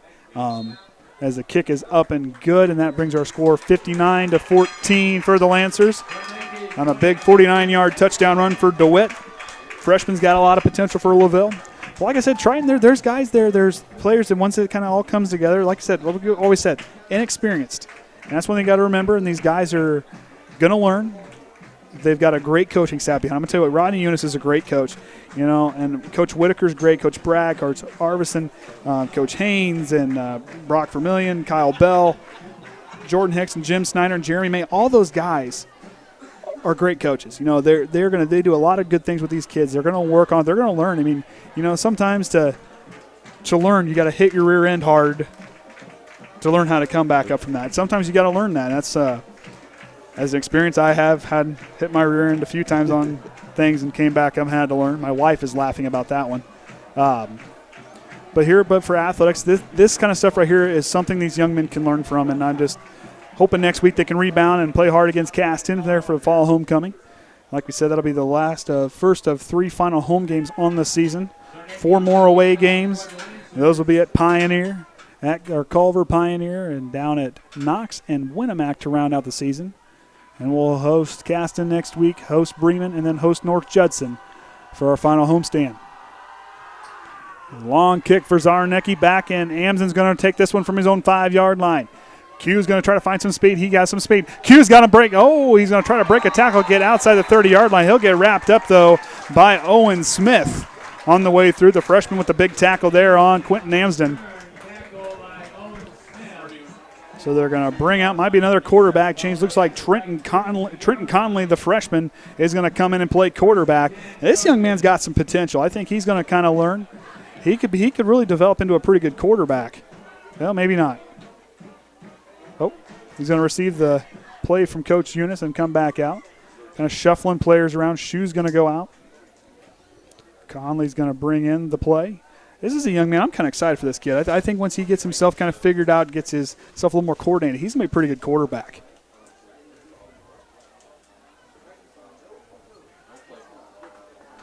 So 15 seconds, one more play left for Triton. Conley's going to work out of the shotgun. Here's the snap, hands off, and that'll be the end of it. He's going to get wrapped up. We're going to flag on the play. At the end of the ball game, there's going to be no flag, and they're just going to call it off. Running clock, and that's going to bring us to the final of the game, 59-14. Triton falls down to 1-1 on the season. LaVille improves to 2-0. Next week, Triton will take on Caston in that game. Like I said, keep checking our Twitter feed, our Facebook page, and everything else for scoring updates from other sports. Keep an eye out for our YouTube channel for spotlights before each game we'll have with football team, and we'll do some more with other sports throughout the season. We'll get those scheduled and set up and get those interviews done. But like I said, we will host Caston Bremen, at Culver, at Pioneer, host Judson, and be at Knox and Winnemac to round out the season. And there'll be some other events going on next week as well. And we look, and like I said, good luck to the band on Monday as they'll be in the Blueberry Parade and all those. I believe there's a pageant this weekend as well, if I heard Orion right. I know he's looking forward. He's not in here, so he doesn't have a headset, so I can say he's looking forward to his blueberry donuts. And oh yeah, hey, we did have a sampling. Somebody brought some of them to work this morning. Maybe I just need to show up to your guys' place so I can get to sample this good stuff. This stuff doesn't come to Warsaw very often. But like I said, it was a tough-fought game for the guys. There's a lot of things to kind of learn and improve on. Triton falls to 1-1 on the season. But like I said, their marching band, Blueberry Parade, the boys tennis team has 4 matchups this week. And then the varsity volleyball, they'll have 3 matchups, and two of those will be on the road. One of those will be at home. That'll be on Wednesday night as they'll host Knox. The girls golf has a couple outings on Tuesday and Thursday. And cross country will have a junior high and high school cross country be at Caston on the 7th, and then they'll be at Bremen on the 3rd. I didn't see that one down there. But there that, and then of course junior high will be versus Winnemac on Saturday the 7th for next week's game. So like I said, we'll be signing off here. I'm Andy O'Hara alongside Kenny Barnhart and Orion Lemler for the Triton Trojan Sports Network. We'll see you next time, and until then, remember the Trojan way.